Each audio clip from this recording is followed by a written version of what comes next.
إن الحمد لله نحمده ونستعينه ونستغفره ونعوذ بالله من شرور أنفسنا ومن سيئات أعمالنا من يهده الله فلا مضل له ومن يضلل فلا هادي له وأشهد أن لا إله إلا الله وحده لا شريك له وأشهد أن محمدا عبده ورسوله أما بعد فأعوذ بالله من الشيطان الرجيم بسم الله الرحمن الرحيم ولنبلونكم بشيء من الخوف والجوع ونقص من الأموال والأنفس والثمرات وبشر الصابرين الذين إذا أصابتهم مصيبة قالوا إنا لله وإنا إليه راجعون.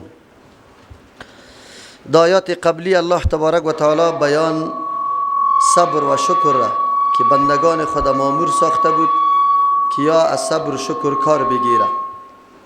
صبر و شکر یقینا دو مورد امتحان الله تبارک و تعالی است که در هستی دنیا بندگان خدا الله امتحان میکنه. در این مورد گاهی به مصیبت و تکالیف مبتلا میبازه که آیا بنده ما صبر میکنه یا نه، به این قضا و فیصله ما تسلیم هست یا نه، و گاهی فراوانی نعمتهای خدا و راحت خدا بالای بنده میکنه که آیا اینمی نعمتهای مرا این بنده ما در راه درست مصرف میکنه، نسبت نعمت به ما میکنه یا نمیکنه، آیا منعم حقیقی را و کسی که انعام کرده میشناسه یا نمیشناسه. پس معلوم شد که کل زندگی انسان ها سراسر امتحان است و این دنیا میدان امتحان.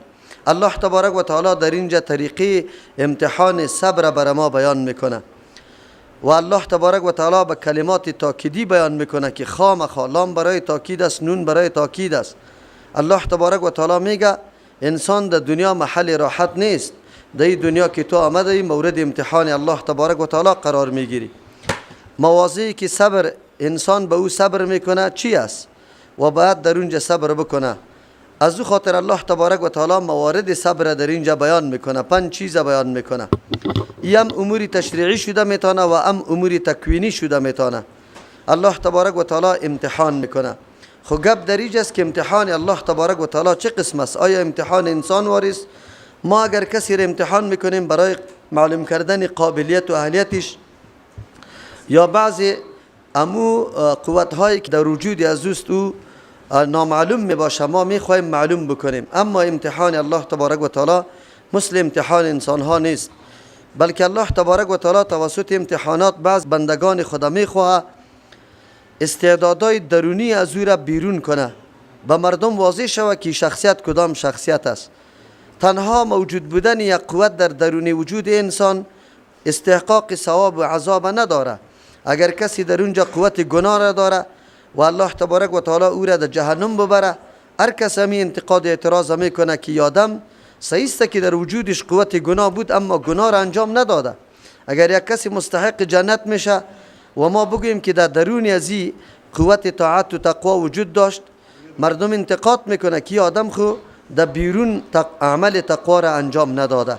از امو خاطر است که الله تبارک و تعالی بندگان خدا توسط امتحانات امو قابلیت هایی که در درون وجودش گذاشته او را بیرون میسازه تا که از یک طرف اعتراض مردم ختم شود که چرا مستحق جنت شده و یا چرا مستحق جهنم شده، و از طرف دیگه یادم پخته شده بروه در این عقیده و فکری که داره در اون مورد خوب مستحکم و راسخ شود. امتحان الله تبارک و تعالی یقینا انسان در سرحد میرسانه که باز دیگه غیر از الله تبارک و تعالی از کسی دیگر حراس نداره و الله تبارک و تعالی همچون انسان را در دنیا هدایت نصیبشان میکنه و در آخرت مورد رحمت الله تبارک و تعالی قرار میگیره. چرا؟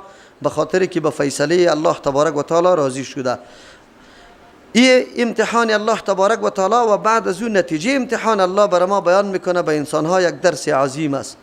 درس عظیم چی که پناهگاه خیلی مهمه که انسان از هر طرف ناچار شده، دستش کنده شده، بزرگترین مرجع یا پناهگاه برای انسان است که به الله خود تسلیم بکنه.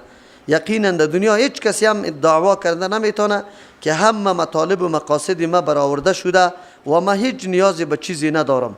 از پادشاه گرفته تا رعیت همگی محتاج یک هدف هست و برای رسیدن به او هدف تلاش داره. لیکن کدام انسان کامیاب است در این میدان؟ انسانی که خود به الله تسلیم میکنه، فکر میکنه که من مملوک الله هستم، هر نوع تصرف الله در ما قطعا درست است، جایز است و خوب میکنه. و باز عقیده داره که اگر ما مورد سختی و مشقت واقع شدیم، اگر ما امر الله را بپذیرم، در او جهان کامیاب استم. این اونمون نسخه است که یقینا مؤمنا را در میدان مبارزه کامیاب ساخته. از امو خاطر است که مسئله امی امتحان پشت سر مسئله فداکاری در راه دین و قربان شدن در راه دین است. قربان شدن در راه دین امر آسان نیست. هر کس آماده گپ نمیشه. کسانی آماده گپ میشه که یقینا و با الله تبارک و تعالی رابطه قوی داره، میدانن که من مملوک الله هستم. وقتی الله از وجودی ما مطالبه میکنه که در کدام را مصرف شوه، ما آماده استم وجودی خود بدم. و این اسلحه بزرگ مسلمان است که سبب کامیابی در تمام میدانهای جنگ شده.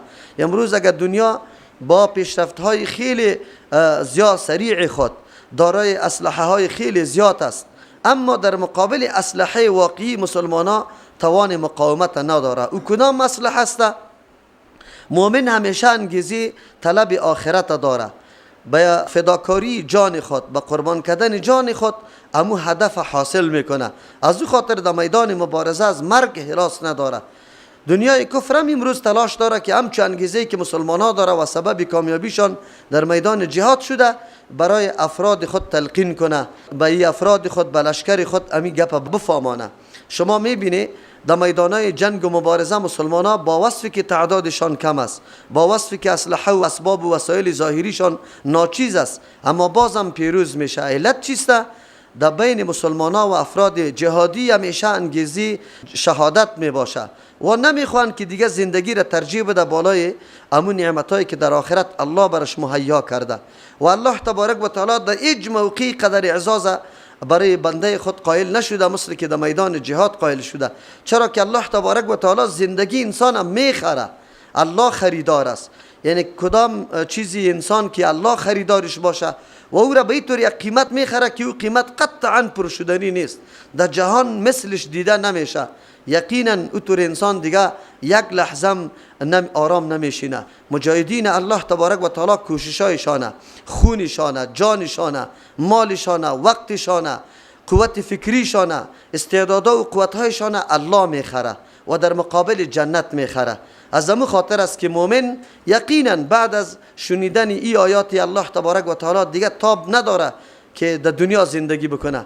انس ابن نضر رضی الله عنه که در میدان از پیغمبر علیه السلام سوال میکنه که یا رسول الله ما که جهاد میکنیم چی در بدل داده میشه؟ پیغمبر الله میگه جنت. گفت جنت داده میشه؟ باز خرماها که در دستش بود او را مندازه که ضرورت به خوردن از این نیست. وقتی نعمت جنت بر ما داده میشه، به این نعمت دنیا ضرورتی وجود نداره.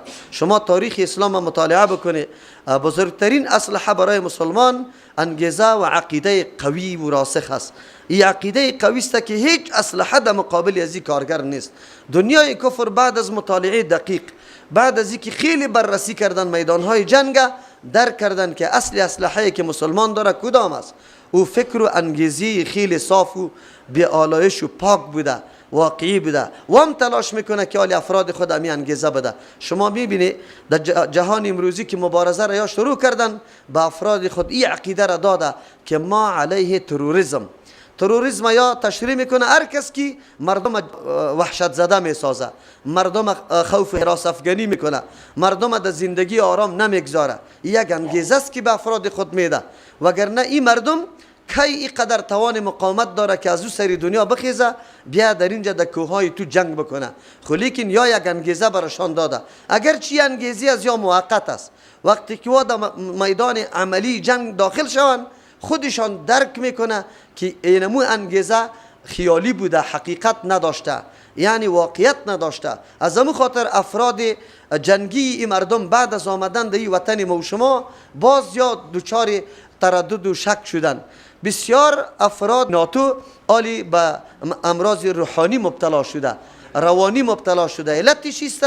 که اونجا که کدام انگیزه داده میشه او انگیزه در اینجا وجود نداره، دچار تردد و پریشانی میشه.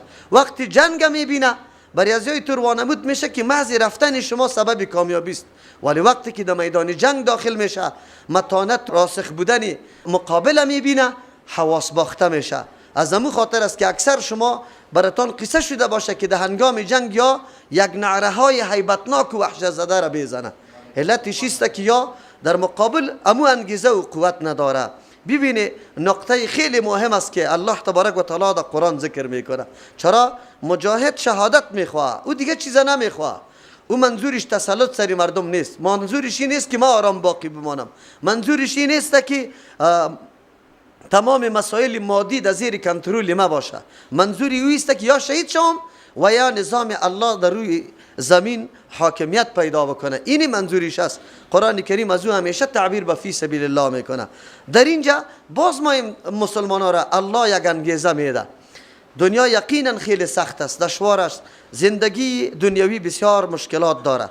ما و شما خصوصا مسلمان ها در دنیای اسلام که میبینیم همه رنج ها فقط در جامعه اسلام دیده میشه، همه تکلیف ها و مصائب در جامعه اسلام دیده میشه. اگر میبینی قحط سالی است در بین مسلمان است، جنگ و جدل است در بین خود، زدن و کشتن است در بین مسلمان است. اگر میبینی ضعف اقتصاد است در بین مسلمان است. اگر میبینی کل مصیبت ها و آفت ها سیلا میشه، زلزله ها میشه در بین مسلمان ها میباشه.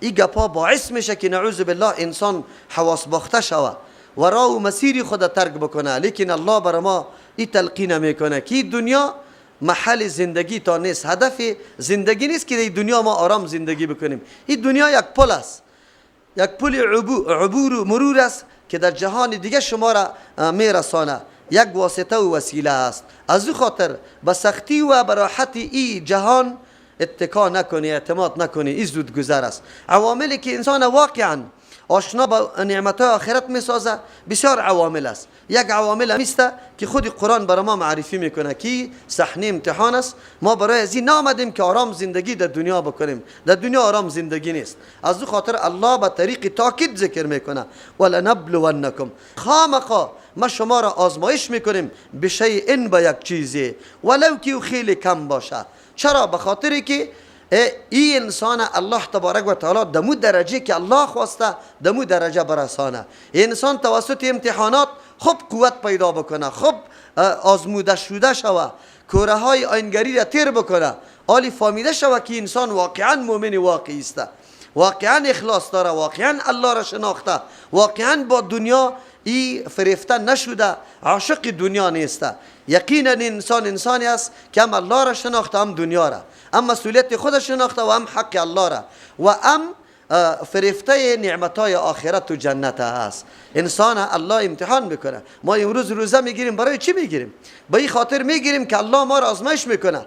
در اونجا اگر کسی بگه چرا مؤمن مستحق جنت ابدی شده و کافر چرا مستحق جهنم ابدی شده، برش گفته میشه که آدمی بود که خواهشات خود پایمال کرد، خواهش خود در زیر قرار داد و در مقابل رضای الله و در مقابل فرمان الله خود تسلیم کرده بود. از همون خاطر هدفی از این انگیزی از این دائمی بود که همیشه در زیر فرمان الله باشه. از او خاطر الله نعمت ابدی برش داده. اما کافر تمام هم و غمش مادیات دنیا، فقط نعوذ بالله خواب و خور مثل حیوانات واری بود. اگر این دنیا را عمر دراز داده میشد بازم کافر و نمو هدف داشت، امو مقصد داشت، امو شوی زندگیش بود. از او خاطر جهنم ابدی است. آلی قرآن کریم برای ما میگه من الخوف، ما شما را امتحان میکن به یک چیزی از ترس. اینجا دو قسم ترس است، یکی تشریعی است و یکی هم تکوینی است. ترس تکوینی این را میگه که الله تبارک و تعالی بعضی اشیای ترس پیدا کرده.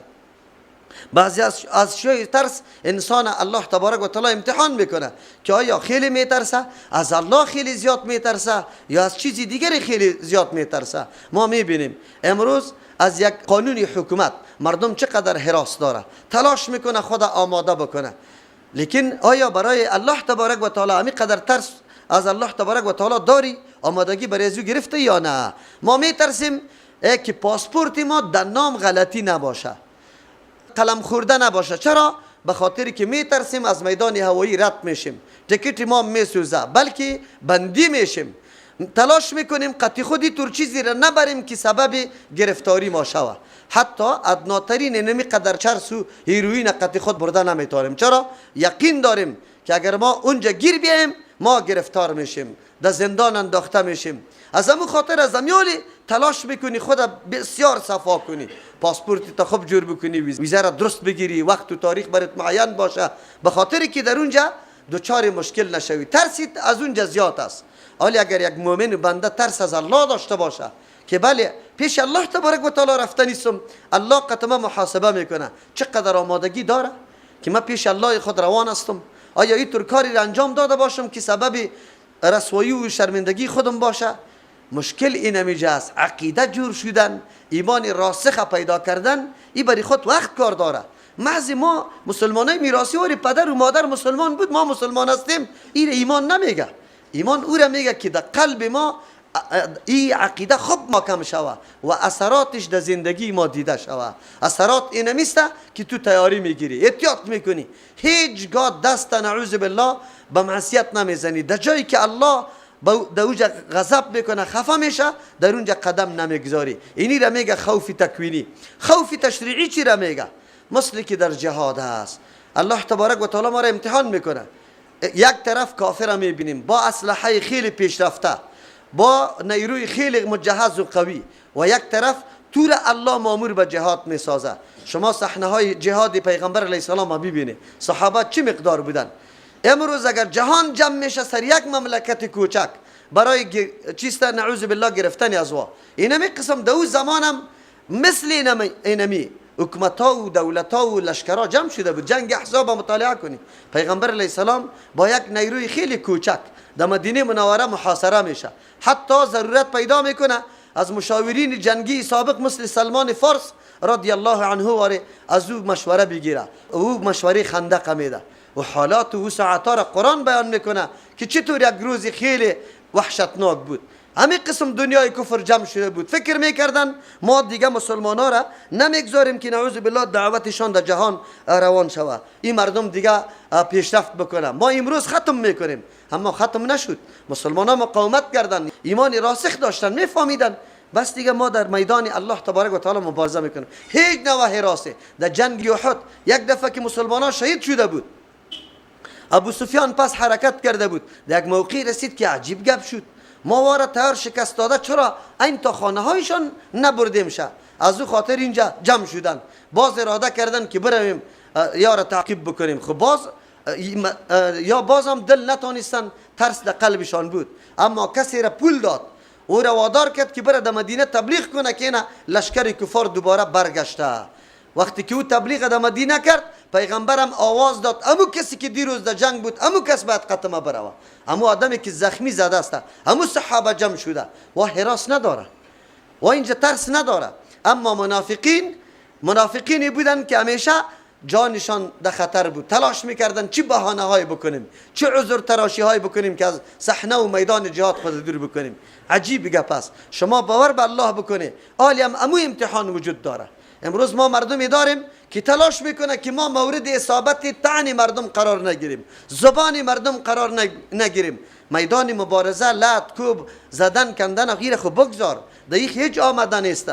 چرا تلاش میکنه و فکر میکنه ما بسیار زرنگ هستم، خودت در پیش روی مردم قرار ندادم. این زرنگی نیست، این در حقیقت مداهنت است، این رعب است که از نعوذ بالله عقیده قوی نداری، وگرنه در مقابل بیان حق، دعوت حق هیچ وقت انسان حراسی نداره.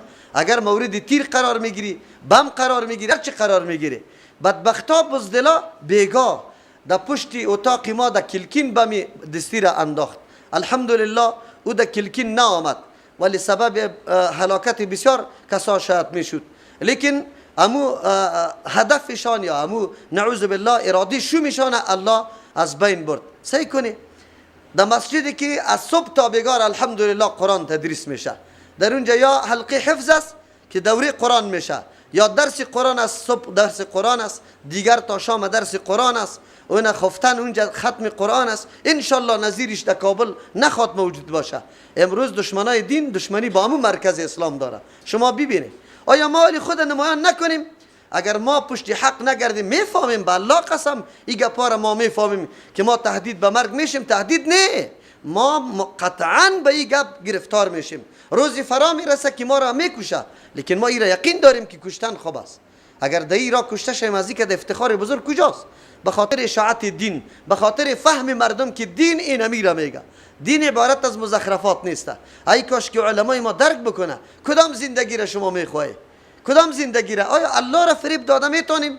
با این خم رفتن خود میتونیم ما بگوییم که بله ما حق واضح کردیم؟ کلا قطعا نه. قرآن برای ما میگه، ما را امتحان میکنه که دیتر صحنه و میدان که حراس داره، که ترس داره. ترس باید نداشته باشیم. ما پیدا شدیم در این دنیا برای مرگ. مرگ امر حتمی است، هیچ شکی نیست که مرگ دنبال ما آمده نیست. خو الله بکنه که مرگی بگوی به عزت باشه، پر افتخار باشه، مرگی رسوایی نباشه. ای کاش که او هدف خالد ابن ولید رضی الله عنه را ما میدانستیم که هنگام در بستره جان میده گریان میکنه که یا الله بدن مرا بیبی که چقدر طعنه ها و چقدر شمشیرها خورده، ولی افسوس است که ما در میدان جهاد نمیمرم. اونطور زندگی آدم داشته باشه. صحابه که کدام تعلیم از پیغمبر یاد گرفته بود و میفهمیدن که مرگ خامده نیست. خب کدام مرگ؟ مرگی که یقینا انسان عزت بده، مرگی پر افتخار باشه، مرگی نعوذ بالله دم بستر نباشه که مرد اقارب دگرد نشسته باشه سرت گریان کنه. نه، مرگی برای اعلای کلمت الله باشه. اینجا ایره خوفی تشریعی میگه، جهاد است، مبارزه است، مقابله است. تو حراس نداشته باش از وسایل دشمن، نعوذ بالله مرعوب نشوی، از قوت دشمن مرعوب نشوی. قوتی را که الله بری تو داده به دشمن نداده. و قوت کدام قوت است؟ قوت ایمان است. قوت ایمان به تو داده به دشمن نداده. ان شاء الله در هر میدان مبارزه شما ببینید ان شاء الله کافر کامیاب نمیشه. وگرنه ما و شما مردم افغانستان خب بالکل دیگه با چشم سر دیدن، با گوش شنیدن، با دست لمس کردن امو بلای عظیم و بزرگ، امو کسی که نعوذ بالله به وجود الله عقیده نداشت، کمونیسم آمد بعد از اینکه نصف نفوس تو را هم به نظریه و مفکوره خود ساخته بود و همه مرکزهای قدرت هم در دسترس از او قرار گرفت. تبلیغات شومی از هم خیلی زیاد بود، اما 4 تا مجاهد که حتی مفکوره قوی هم نداشتن بیچاره، یک روز آیات جهاد قرآن نشنیده بودن. هم ملای ما تمام عمر سری صدقه فطر گپ زده بود، آیت جهاد در سر منبر تبلیغ نشده بود. خب امی ملتی که در تاریخ موجود بود زندگی کرده بود، امی قیام کرد. امو بلای سیاره نه تنها خودشانه بلکه نظریه و مفکوریشانه گلمش از دنیا چیند. این برکت ایمان است. اما ایمان ضعیفی که ما داشتیم که حتی فرق نمیتونستیم که غنیمت چیست و غیر غنیمت چیست. ولسوالی نمیگرفتن، چور میکردن کلکینه و دروازه‌ایش. خانه خود آدم چور کنه، ولسوالی خانه خودی باز. او را ما چور میکردیم. چرا؟ نمیفهمیدن بیچاره کی غنیمت است یا خانه خود چور کردن است. همین قدر هم درک نداشتن. لیکن الله تبارک و تعالی کامیاب کرد. یادتان باشه این تبلیغات زهراگین و شوم و غلط مردم سبب بزدلی انسان نشوه. وگرنه اگر تبلیغات دنیا را ببینی، دنیا خود کلی وسایل اخبار پیش از یاست، آنقدر خدا کلان معرفی میکنه که تو میگی دنیا دمی مشتیش است، هر قسم که بخواه امو رقم تغییر دیش آورده میتونه. لیکن ما با چشمی سر دیدیم که این مردم توان و زورمندی نداره، خصوصا در مقابل ایمان راسخ. اگر ایمان راست، ما همیشه ای را گفتیم که کاش که جهان اسلام متوجه یک نقطه میشد، کتاب الله و سنت رسول الله را مشعل زندگی خود می ساختن، دمی جمع می شدن، فرقواریت از بین می بردن، مرزها را از بین می بردن، مرزهای جغرافیایی را از بین می بردن، نژاد و قومیت پرستی را از بین می بردن، تنظیم پرستی را از بین می بردن، مذهب و گروه پرستی را از بین می بردن. فقط کلگی مسلم می بود، به کتاب الله و سنت رسول الله جمع می بود. به الله قسم اگری کافر خود کج برد سی می تانست با همی وسایلش، همی وسایلش توسط کی کارگر است؟ میدان کی برش میده؟ منطقه بحر برش کی اجازه میده؟ کشتیش کی اجازه برش میده؟ راهنمایی و را بلدی را کی برش میکنه؟ خب ما و تو مسلمان هستیم، لیکن یادتان باشه این دنیا رفتنی است. خب به گوشی، خب به تو روشن بشنوی، این دنیا ختم شده نیست. خب نباشه که نعوذ بالله اونجا در زمره کفار خلق شوی که ریش داشته باشی، خدا پالی کافر استاد باشی در میدان عرصات، نعوذ بالله.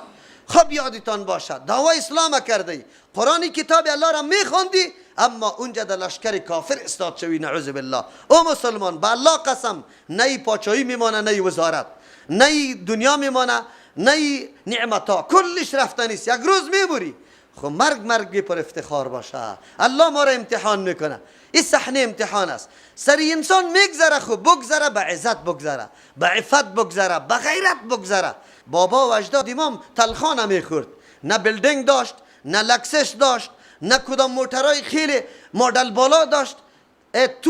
توتی زردکی را که او خورده نمیشد، او را تلخان جور میکرد. در تلخان خب معلوم نمیشد که توتی خوب است یا خراب است. خود سری از او زندگی کرد، ولی نام و نشانش تا امروز باقی است. انگلیس تا امروز از نامشان لرزه داره. خود تو جناب آمدی، کلان خوردی، کلان نشستی، آنقدر ضعیف شدی که پرسان نکو.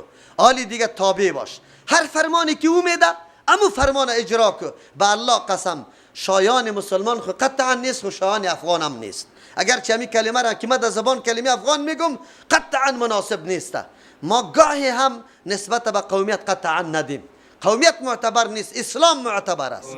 اسلام معتبر است، عقیده معتبر است. این جهان تیر شده نیست. حکومت ها تغییرات انقلاب دیش میآید، تاریخ نوشته میشه. شاید یک روز از نواسه های ما تاریخی ما را مطالعه بکنه که ما کدام قسم باباها و پدرها بودیم، چی کرده بودیم. آیا یقینا غیرت سری دین کرده بودیم، غیرت سری ناموس کرده بودیم، غیرت سری عفت و عزت اسلامی کرده بودیم، یعنی که نعوذ بالله زندگی غلامی را پیش برده بودیم. این بسیار سخت است. قدرت الله تبارک تعالی رسوایی هم در دنیا است هم در دین است. اونجا در آخرت خوب الله پیش میشه. نه، قرآن برای ما این درس میده که الله ما را امتحان میکنه که خوف نداشته باشیم. کافر انقدر نیرومند است، خب ما بگوی ذات نیرومند پشتیوانی خود داریم که الله است، که خالق همو کافر است.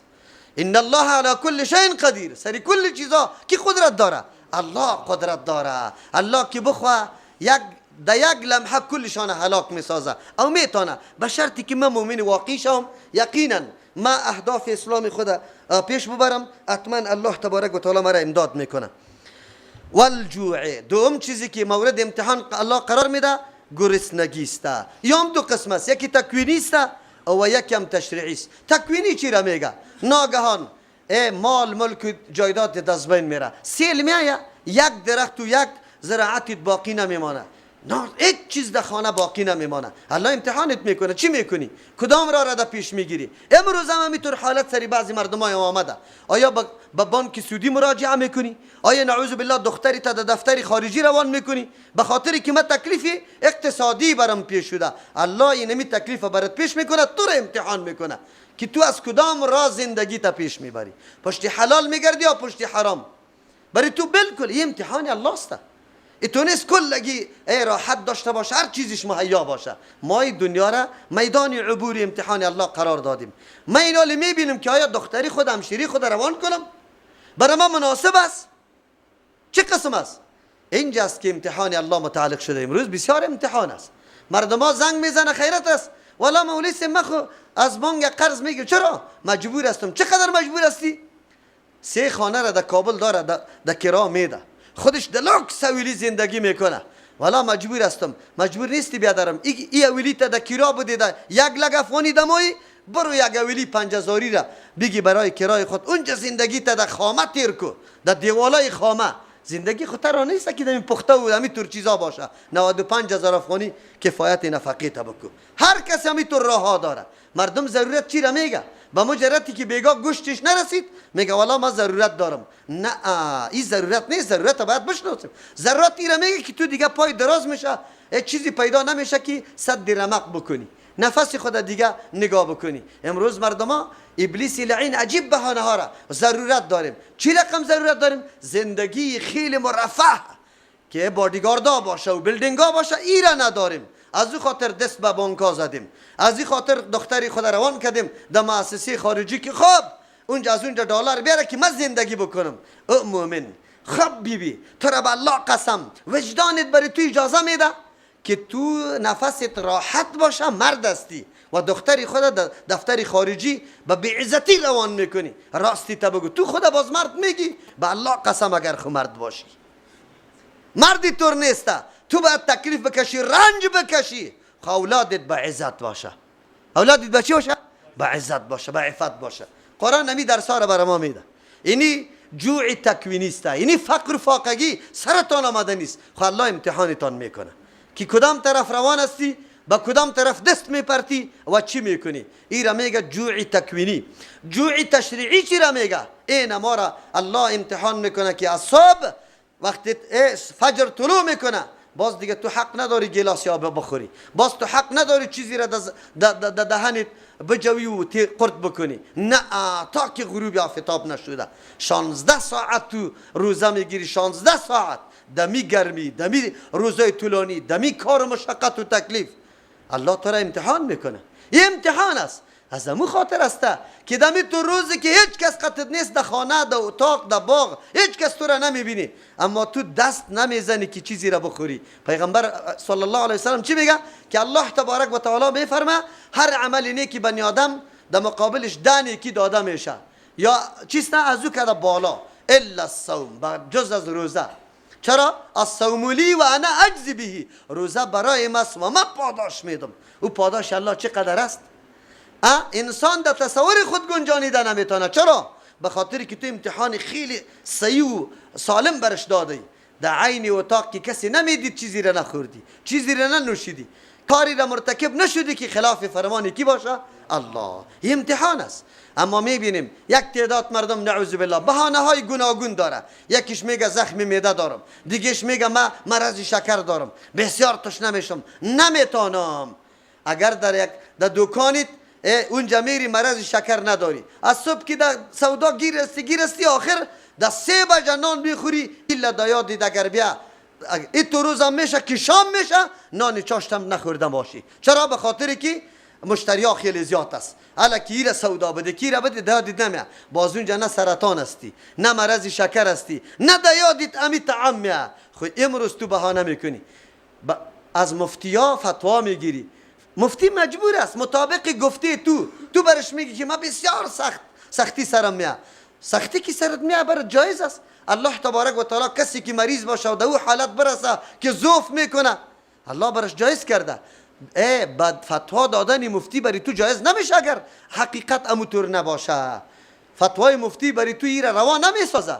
تو نمو چیزا گفته مفتی برات فتوا داده، بهانه ها نکو. این امر الله است، امتحان الله را پورا بکن، تیر میشه. اینا چند روزه؟ امروز چندم روز است؟ 14ام روزه است. چقدر کم شدیم؟ همو کسایی که خورده نعوذ بالله. و چی رقم است؟ همو کسایی که گرفته.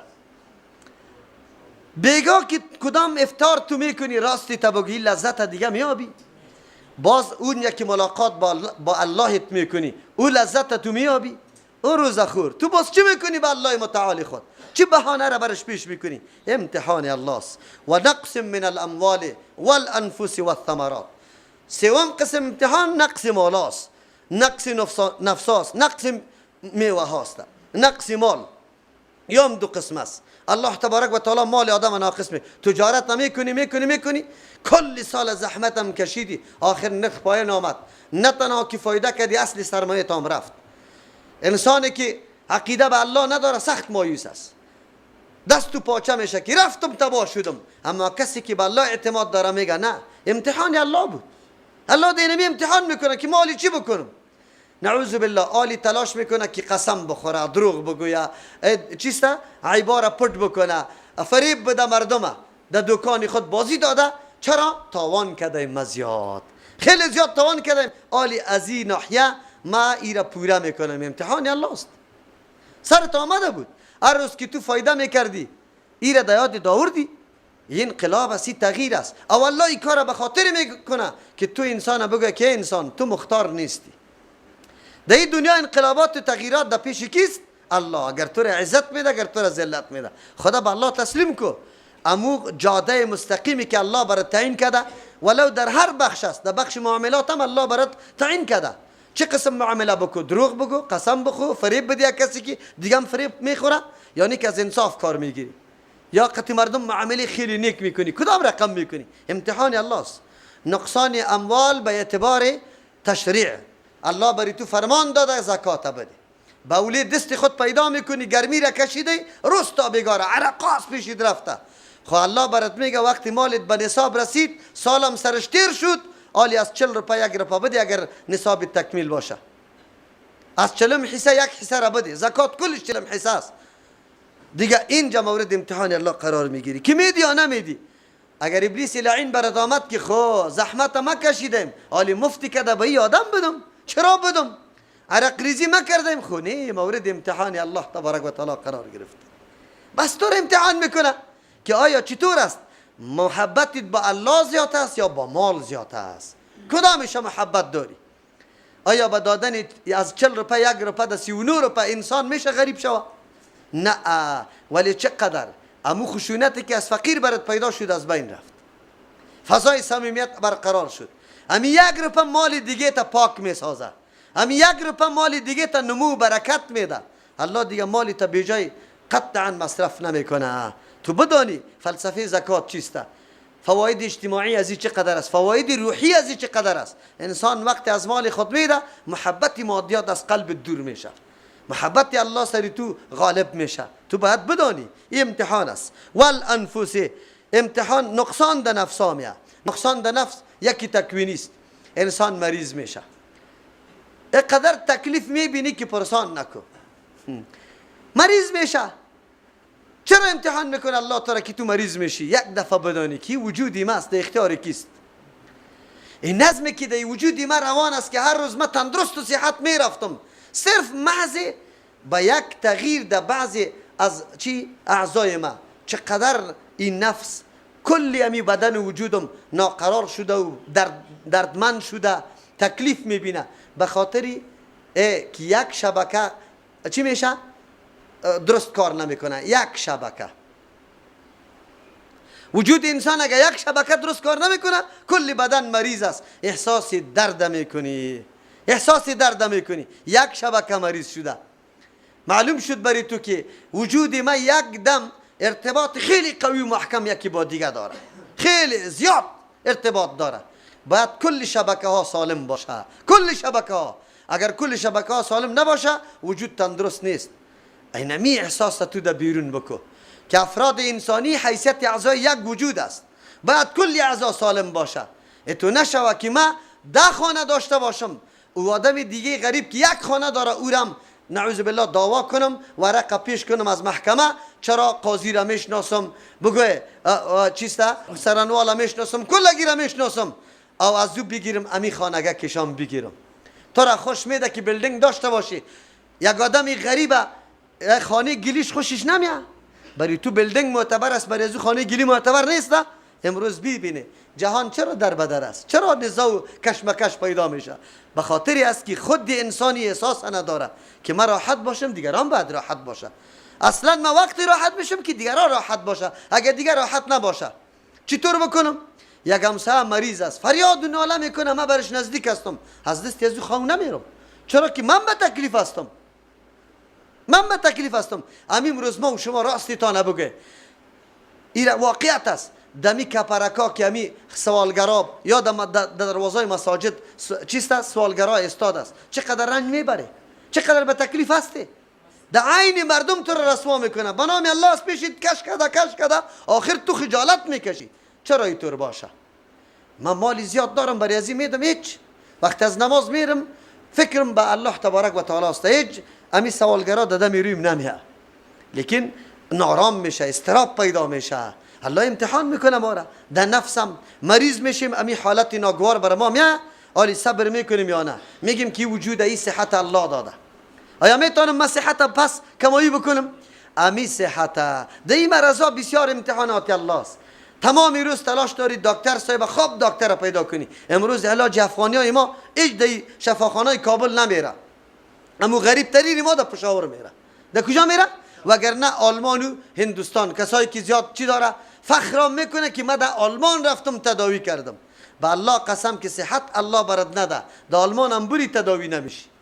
در آلمان هم بری تو میبینی در مقابل صحتی چقدر مال مصرف میکنی چقدر تکلیف میکشی چقدر چاپلوسی به اون دکترای کافر میکنی. اما اللهی که تو را مکمل عمر امی صحت داده بود، امی قدر چاپلوسی که به می کافر دکتر کافر کردی، به الله خود کردی؟ بالای خود کدام روز گفتی که یا الله چه صحت تن من دارم، چاپلوسی بکنی همینطور با چاپلوسی طلب بکنی رحمت الله را که الله صحت مرا ادامه بده. هر لحظه زندگی انسان تو را بیدار میکنه و هوشیار میکنه که تو در قدرتی که قرار داری و چه قسم بندگی الله را بکنی. الله برات میگه، ایرا میگه نقصان در نفس تکوینی، نقصان در نفس تشریعی. تشریعی در نفس چطور؟ الله تبارک و تعالی گاهی انسان مبتلا به این میکنه که نقصان در نفس میشه. چه رقم؟ در جهاد میری مبارزه میکنی شهید میشی، در جهاد میری دستی از بین میره، در جهاد اولادی تروان میکنی، نقصان نفس است. آماده استی؟ آماده استی؟ پدر و مادری خیلی مهربان اولاد خود توصیه میکنه و میگه جهاد است، ای برش گریانا را شروع میکنه، عاق میکنم تا که اگر در اون میدان رفتی. پدر و مادری محترم، زمانی که پیغمبر علیه السلام دعوت شروع کرد چند نفر بود؟ اگر ابوبکر رضی الله عنه را اهل و فامیلش میگفت که ماندنی نیستم ابوبکر که با این پیغمبر که نامبد است مردم در مقابلش قیام میکنه تو را نمیمانیم، پدر ابوبکر هم موجود بود، کافر بود در او زمان، مادر ابوبکر هم بود، لیکن وا نگذاشتن، او امرای پیغمبر روان است. علی رضی الله عنه را نمیگذاشتن. بعد از او صحابه هر کدامشان زمان جهاد آمد، الله اکبر، اونجا مادر میگه که بچم شیر نمیبخشم که با پیغمبر هم رکاب نباشی. اونجا مادر میدوه، مجاهدین از جهاد بر میگرده، یک زن انصاری میدوه، از هر قافله و گروپ سوال میکنه که پیغمبر صلی الله علیه وسلم زنده آمده یا نه. فقط خبری زنده بودن پیغمبر بگوی تلاش داره که اول بشنوه. هر گروپ که میاد میگه بچه‌ت شهید شده، دیگه گروپ میاد میگه شوهرت شهید شده، دیگه گروپ میاد میگه پدرت شهید شده، دیگه گروپ میاد میگه برادرت شهید شده. او میگه محمد رسول الله صلی الله علیه وسلم زنده است یا نیست؟ وقتی که گفت پیغمبر زنده است، گفتی کلی غمای دیگه بسیار سبک است. از چی کده؟ از غمی که نعوذ بالله پیغمبر نمی بود. اونو تر مادرها بودن، تربیت دادن از اول. امروز تو مانع جهاد بچه‌ت هستی، دلسوزی میکنی لیکن دلسوزی نمیکنی. صوبکی پدر اولاد خدا مادر جان وقت آذان هم داده شده، وقت جماعت است، کلان خو کده، دیگه لیفه دیگه چادر سرش کش میکنه. چرا؟ دل سرش میسوزانه که بچه‌م بیخو نشوه. مادر تو حقیقی مادر نیستی، مادر تو نمیفهمی، بچه تا در آتش جهنم پیش میکنی، خوش نیستی که بیخو شوه. تو چی رقم مادر هستی؟ اگر اولاد ما و شما، مولانا زکریا صاحب در فضایل اعمال خوب مثال داده، الله برش اجر بده، میگه مثال ازی طور است مثل که یک کسی اولادش مریض شوه، مثلا سالدانه شوه و ای را میبره پیش دکتر، این سالدانه کلان میشه روی ازی را بیخی از بین میبره، دکتر برش میگه که من پیچکاری میکنم، مادر میگه نه نه نه نه بچه ما قطعی پیچکاری درد پیدا میکنه اوگار میشه، من نمیمانم که پیچکاری کنه. یک دردی پیچکاری را تحمل نمیکنه او میگیره روی بچه خود مکمل خراب میکنه. از این که در زن بیعقل دیگه کدام است؟ از این که در پدر بیعقل دیگه کدام است که بچه خود حیاتش در باد میده صرف به خاطر ازی که درد پیچکاری را نبینه، خب بچه خود تباه میکنه. امروز اولادی تو که نماز نمیخونه چادر سرش کش کردی، در حقیقت تو در آتش جهنم کش میکنی، به این خاطر که کمک بیخواب نشوه، کمک بیخواب نشوه، آزاد گذاشته ای اولاده. چرا؟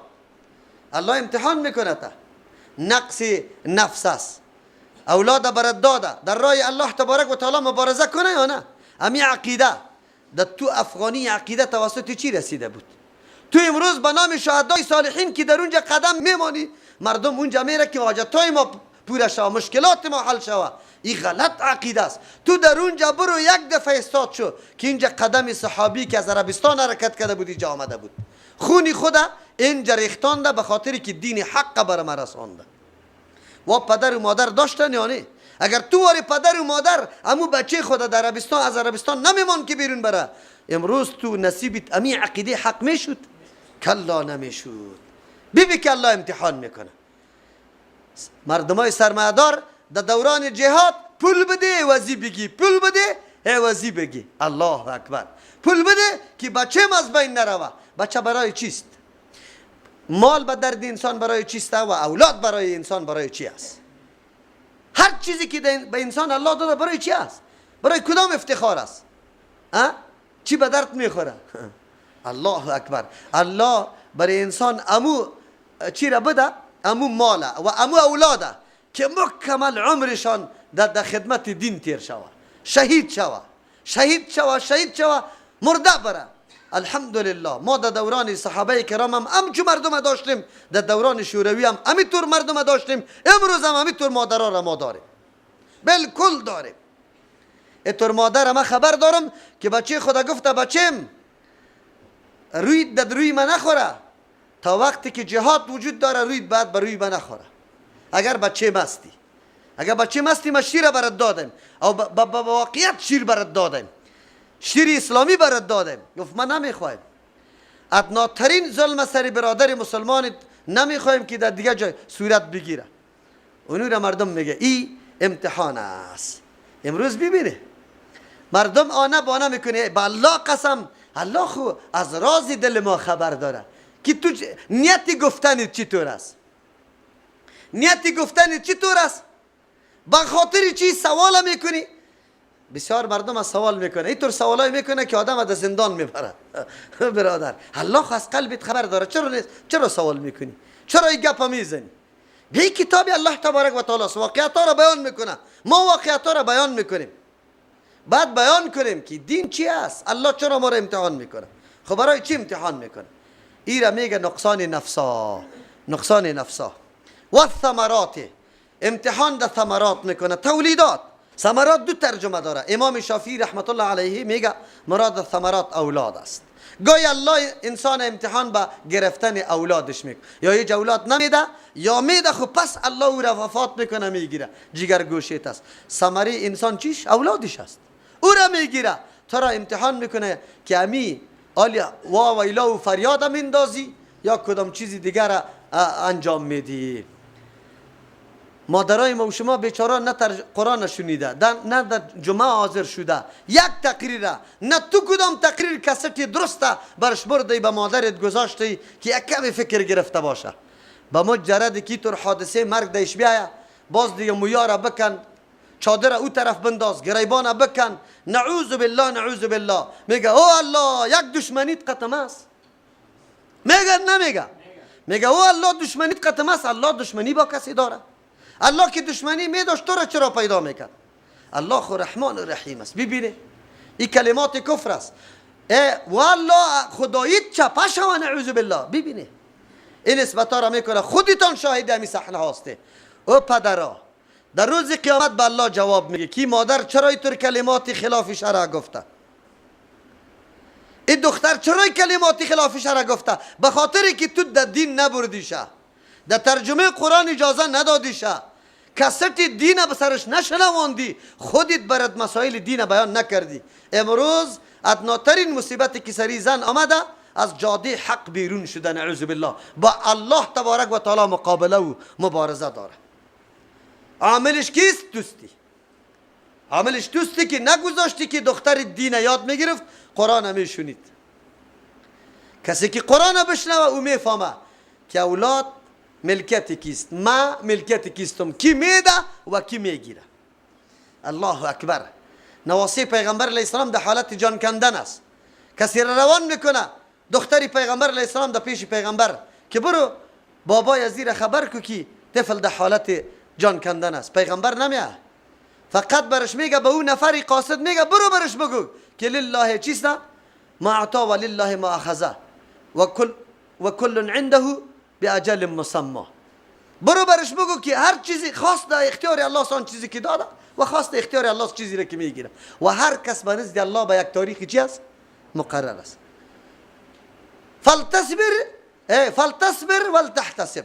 باید صبر بکنه و از الله طلب اجر بکنه. این پیغمبر علیه السلام است. در مورد نواسی خود به دختر خود امی توصیه را داره. برش میگه اینجا حال فریادا نیست، حال زدن و کندن نیست. یک واقعه را از ام سلیم رضی الله عنها را براتون بیان میکنم. ام سلیم، زن مجاهد، زن پیشتاز ده انصار، زنی که واقعا پیغمبر خوش داشت. اکثر اوقات در خانه ام سلیم میرفت. ام سلیم کدام زن است؟ حالی کتاب مستقل در موردش نوشته شده، بشناسه که او چه رقم زنا بود. صحابی شوهرش است، یک بچه داره، مریض است. صحابی میره روزدار است، پشت کدام کار غریبی که مقصدی که میره، این بچگک مریض است وفات میکنه. ام سلیم رضی الله میخیزه، غسل میده، کفن میده، بسته میکنه، قرار در سری چپرکت بخوانشه. زمانی که شام شوهر میآید، روزدار است، خبر نمیکنه شوهری خدا. روز افطاری هم مگپایش برابر میکنه، خواب نان میخوره، میگم طفل چطور است؟ گفت جور تیار است. اون آرام است، جور تیار نیست، آرام است. آرام خواست راستی هم. شما باور بکنید که شب هم بستر هم میشن، شب هم بستری هم میکنه. خب صبح که میشه با شوهری خود میگه اگر امانت کسی پیش آدم باشه چی معامله قطعی امانت شوه؟ و میگه امانت باید پس به صاحبش تسلیم شوه. گفتمو امانتی که الله داده بود را پس به الله تسلیم کردیم. یک دم هیبت زده میشه شوهر.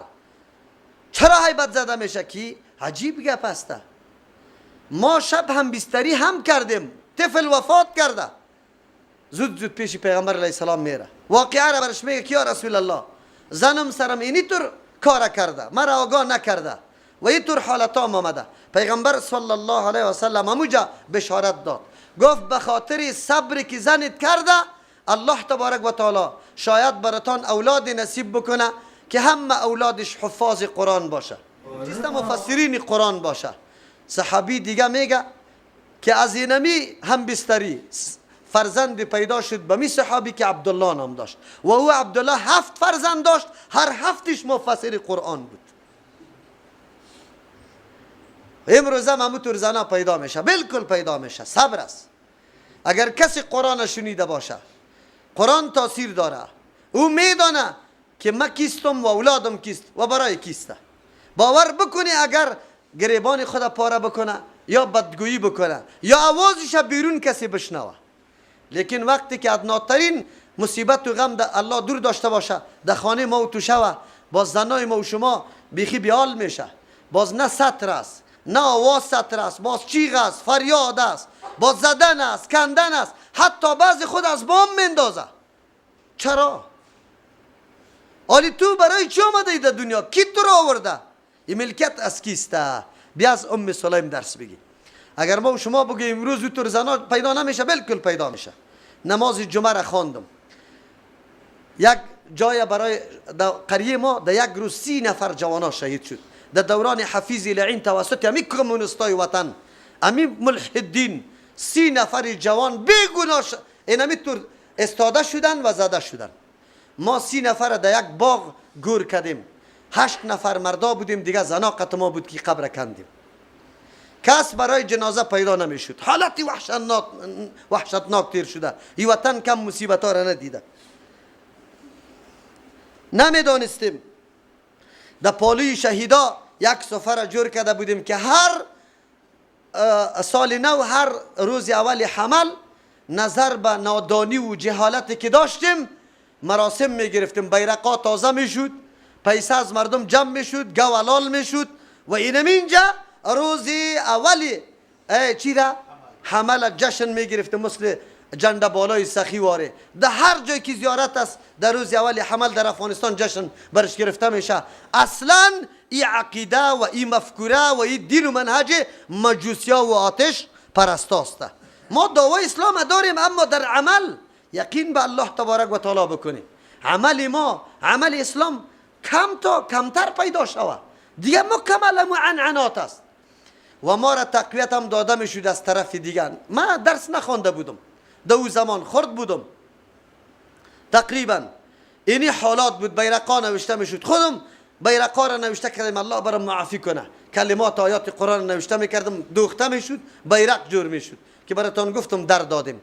خود زمانی که بعد از علم مراجعه کردم، حقیقتا را درک کرده بودم، اونجا را مرکزی برای دخترها و بچه ها، مسجد گنجایش بچه و دختر نداشت که دیش جای شوه. الحمدلله مسجد ما خرد بود، 300 نفر دخترها و بچه ها جمع میشد دمی صفحه. بعد از پیشین ما در اینجا برش درس میگفتم. یک خانه که نزدیک همی باغ بود، برنده خانه خیلی بالا بود، یکی از خواهرها اونجا می نشست، درسی که ما میگفتم مکمل میشونید او ترجمه شروع بود. الحمدلله در لاسپیکر ترجمه را میشونید. امو خواهر الحمدلله حیات است، بسیار خواهر دیندار است. نماز جمعه را خواندیم. هر نماز جمعه از جای دور الحمدلله در او زمان هم مردم می آمد برای ادای جمعه. دمو مسجد خرد ما هم مثل که آلی در کمپانی از مختلف جا الحمدلله مردم می آید. پس در خانه آمدیم، ترتیبی چای داده بودیم که یک چای بخوریم قطع میمانا. که امی دستی یک کسی رسید گفت بیا که دختر فلانی از سیپوش افتاده از بین رفت. من دویدم، به خاطر دویدم که آلی غوغا و سر و صدا خیلی زیاد باشه. شما باور به الله بکنید در حویلی رسیدم سر و صدا نیست. یاران چرا سر و صدا نیست؟ از امی دروازه حویلی که امی داخل شدم، مادرش دادم روی مامت امی مادر بود که الله برشان ایمان قوی برش نصیب بکنم برای اجر. گفت مولوی صاحب سخنای تا شنیدیم در گوشم است، گاهی هم نافرمانی الله را نمیکنم، صبر به الله میکنم. حتی او یه طور عقیده پیدا کرده بود که مطلق گریان نارواست. همین مطلق گریان، حالان که مطلق گریان جایز است، یه از ترحم شفقت قلب میشه. آب دیده ریختاندن من نیست، صدا و فریاد زدن من است، چیخ زدن من است. مطلق گریان من نیست. او مطلق گریان هم نکرده بود. در فکرش که البته می مطلق گریان هم چی هست؟ گناه هست. دیگه زنا را میگفت، گفت دختر از ما وفات کرده، 12 ساله دختر بود، جای با جای شده بود. گفت شما گریان نکنه، دختر از ما است. نگویی که امروز امو قسم زنا جور نمیشه. اگر در درس قرآن کریم ششت ان شاء الله امو قسم زنا جور میشه که دمو دوران بود. این کتاب امو کتاب از کونه نشده، یمو تاثیرات خود داره، به شرطی که ما خود محتاجی کتاب الله بسازیم. شما یک دفعه با او دختر و خواهرتون که در ترجمه قرآن آمده یک دفعه از پیشان معلومات بگیره. شما قصداً امتحاناً بگو امروز باید چادر نپوشی، امی طور برو در بیرون بازار که میره یا نمیره. الحمدلله خواهرایی که در ترجمه قرآن شرکت کرده درس خونده، در روز توی خود فقط شرط اولیش است که من در آرایشگاه نمیرم. شرط اولیش است که در توی ما ساز و سرود نباشه. چرا؟ امی کتاب عالی همون تاثیرات داره، امی قرآن است. من یقین دارم که طور خواهرها را کسی چادرش بگیره، جانش بگی خود چادرش نگی که چطور یا محکم هستن. اما برخلاف چطور جایی بسیار افسوس نباشه، برخلاف علیه من نعوذ بالله نعوذ بالله. اینطور تبلیغات هم شده که مولوی متوکل به دخترها درس میده، یک دختر یک پالی خود میشونه، دیگر را دیگه گاهی دست در ایرانی دختر میزنه، گاهی در ایرانی دختر میزنه. ببینه دل آدم چطور نکفه. این علما در روز قیامت به الله چی جواب میگه و این تبلیغات از طرف عالم میشه. شما دوستایم هستی، برای شما هم گفته شده این تبلیغات. خب ما 6 سال میشه اینجا درس میگیم الحمدلله، 6 سال که ما چی درس میگیم، کدام چیزا به مردم میگیم، به خواهرها میگیم. ما چرا ترجیح دادیم درس خواهرها را؟ ما میگیم خواهرها مادرای خانه است، هر خانه مادر مدرسه است برش، اولاد شاگردایش است، مادر استاد است. ما میخوایم 10 سال بعد در کابل ادناترین مزخرفات رو مشاهده نکنی، نبینی، کل موحدین باشه، کل محبین قرآن و حدیث باشه، اینجا دین حاکمیت پیدا بکنه. اما امید دشمنای دین که خود هم دین پنهان کردن، کتمان کردن، مردم در درویی قرار دادن، باز ما را تبلیغات میکنه. امروز جای نداریم. این خواهرای نازدانه ما که از خانه های خود میایه، من نمیگم که خواهرای نعوذ بالله اج ناز نداره، خب خانه نداره، سری فرشای خوب نمیشینه، خب میدانم که قابل قدر هستن.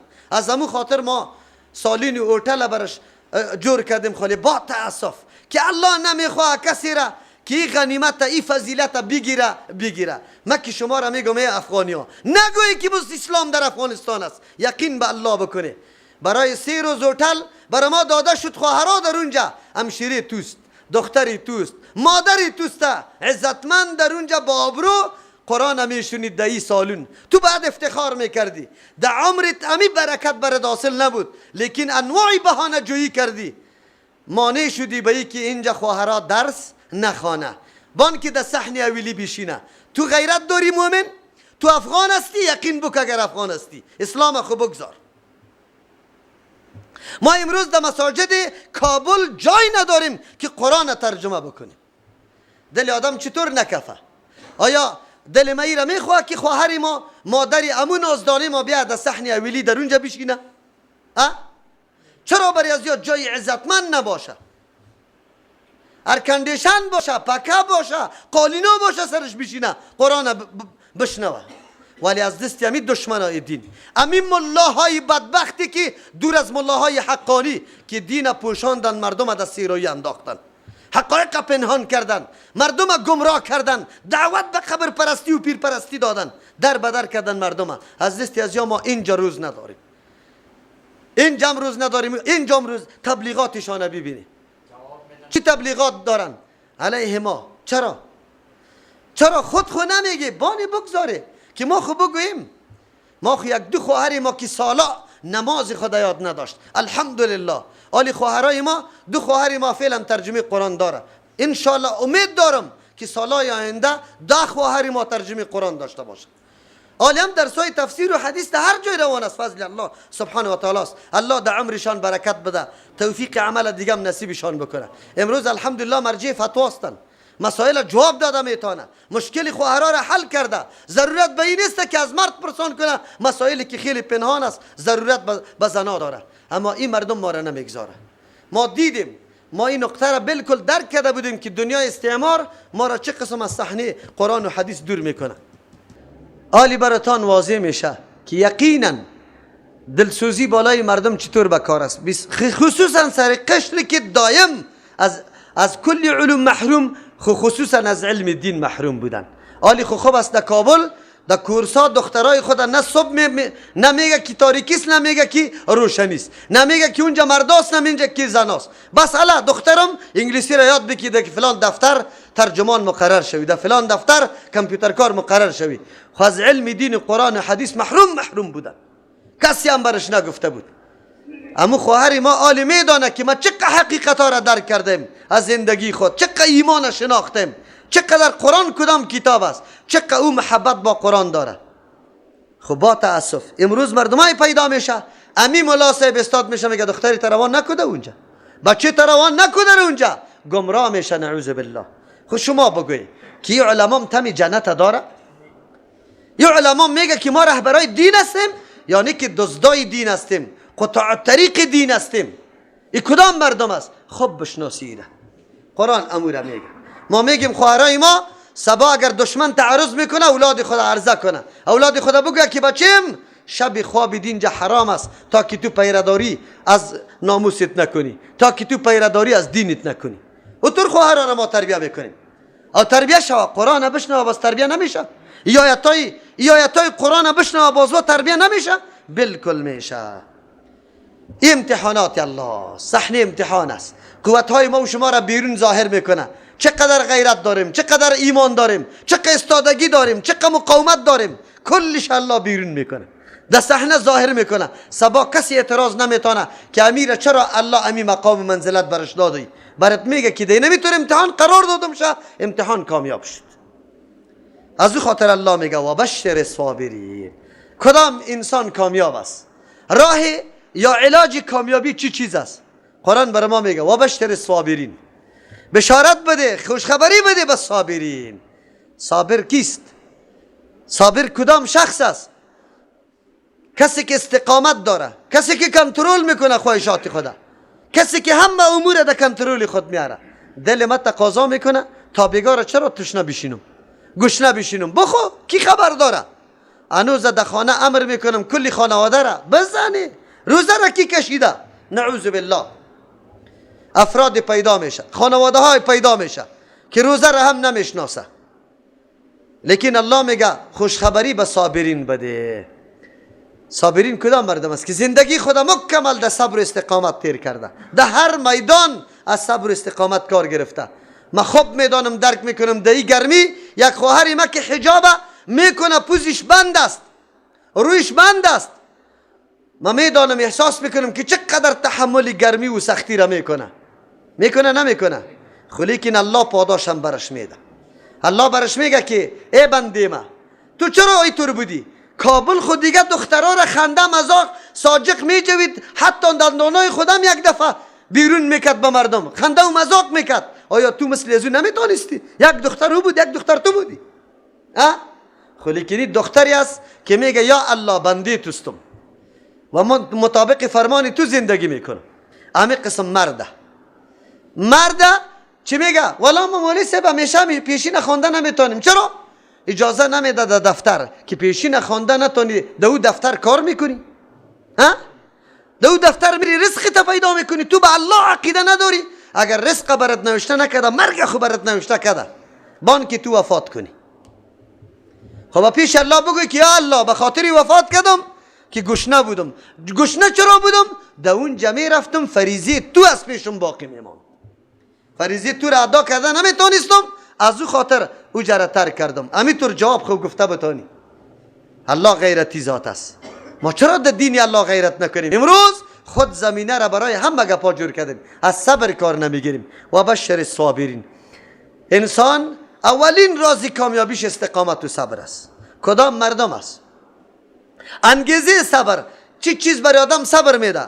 الذین اذا اصابتهم، مردمای از صابرین وقتی که میرسه برشان مصیبت، تکلیف، حادثه، غم، هر چیزی که برشان میرسه، قالو میگوین این تو عقیده پخته و ایمانی پخته داره سری دو چیز، یکی انا لله، خود مملوک الله شمرده، الله را مالک میدانه، مالک در مملوک خود هر نوع تصرف میتونه.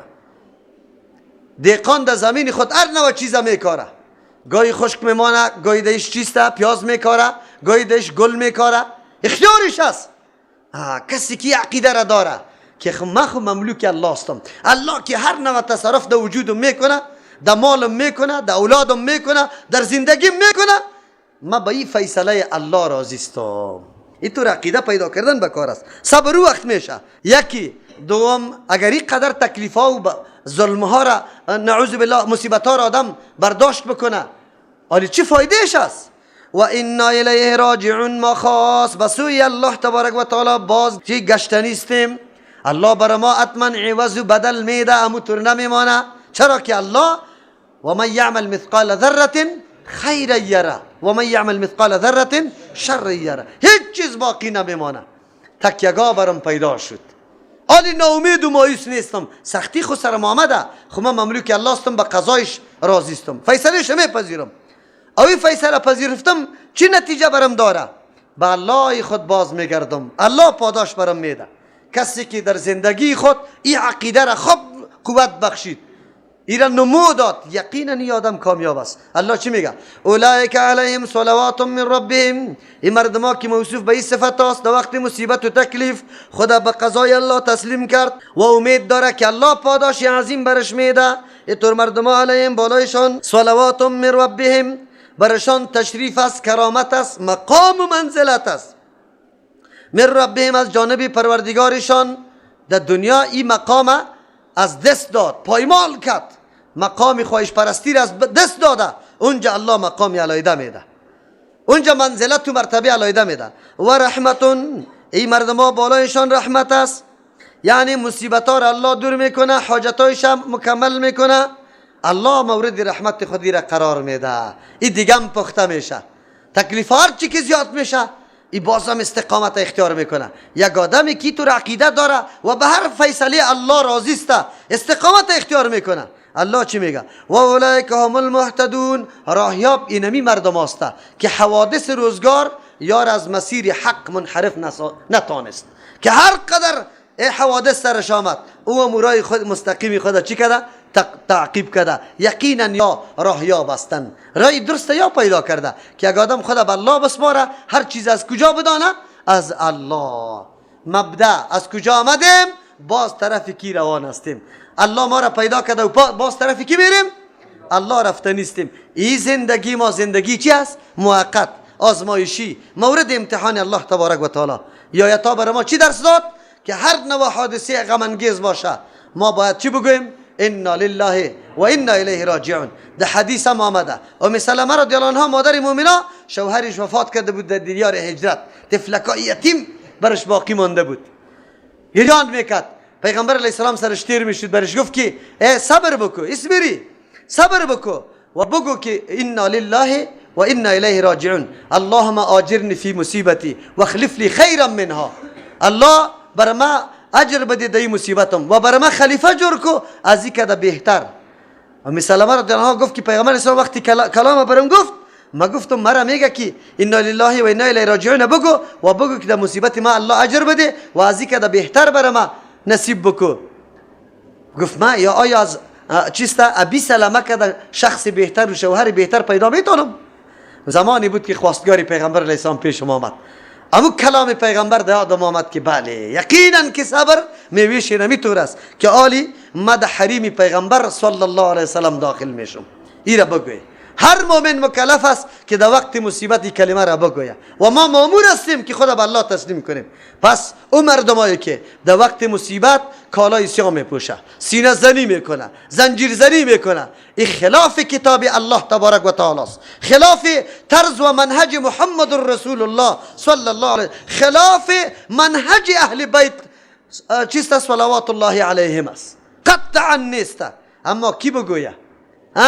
خصوصا وقتی که عمل تو موجب آزار و اذیت دیگران شود، راه ها را بند کنی، شعارا بودی، خودنمایی کنی، سمعت بکنی، کلمات شرکی را آویزان کنی، یا علی و یا ابوالفضل یا حسین بگوی. این در کدام کتاب است؟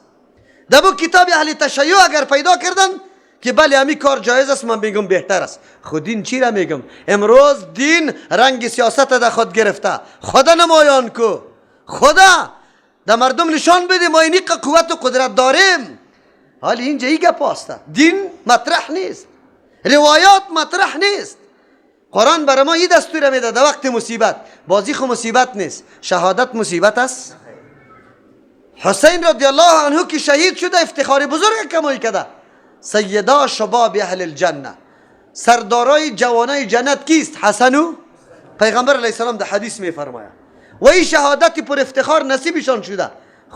جای خوشبختی است یا جای غم است؟ جای خوشبختی است و تاریخ تازه کرده برای مردم دیگه آینده خود درس میده که حتی در مقابل ظالم تسلیم نشوه. مسلمان خود دعوا داره، یزید مسلمان بود خود ظالم بود، خود همی به ظالم تسلیم نمیشه. اما تو که در خط مشی حسین روان استی، امروز کدام نظریه را پذیرفتی؟ تسلیم شدن به ظالم نه، تسلیم شدن به یهودیت، به نصرانیت، نعوذ بالله. کدام است؟ ما باید بگویم که ما در خط مشی حسن و حسین روان هستیم. روان شده میتونیم؟ یا حسین گفت صدا همی آواز دادن یا حسین ما را به حسین میرسانه. اگر کسی مرد است رایش تعقیب بکنه. حسین در برابر ظلم قیام کرده، ظلم نپذیرفته. اما ما امروز کل نظام دموکراسی را بیدینی را میپذیرم به خاطر که من رشد پیدا کنم، من رشد پیدا بکنم، هیچ چیزی دیگه مطرح نیست. چرا؟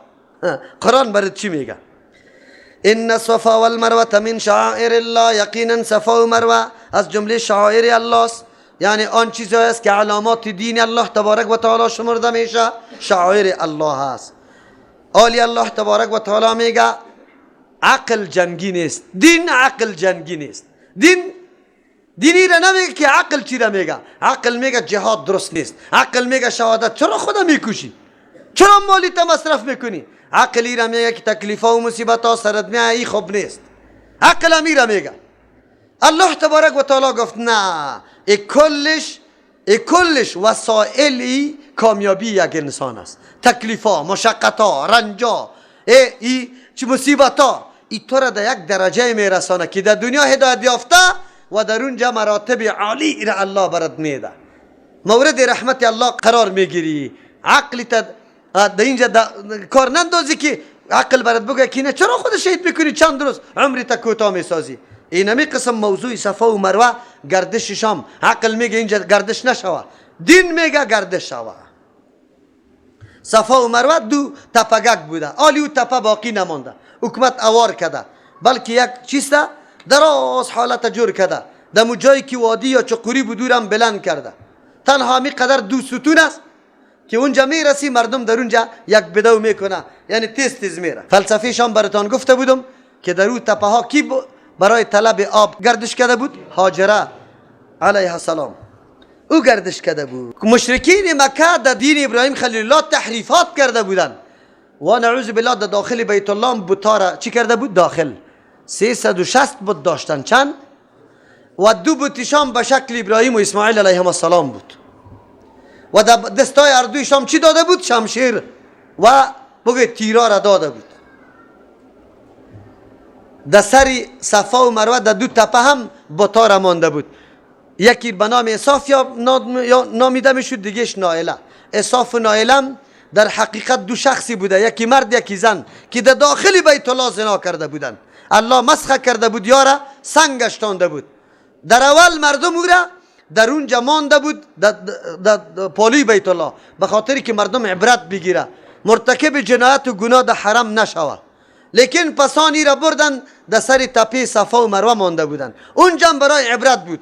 با مرور زمان که گردشا شروع شد، شیطان ابلیس لعین برش آمد که 2 معبود است، نعوذ بالله، قابل پرستش است. باز ای را بتاواره پرستش میکردن، معبود میدانستن. از او خاطر بعد از اینکه مراسم حج یکیش گردش در بین صفا و مروه بود، یک تعداد مسلمان ها نمیخواستن که آلی در اینجا چی بکنه؟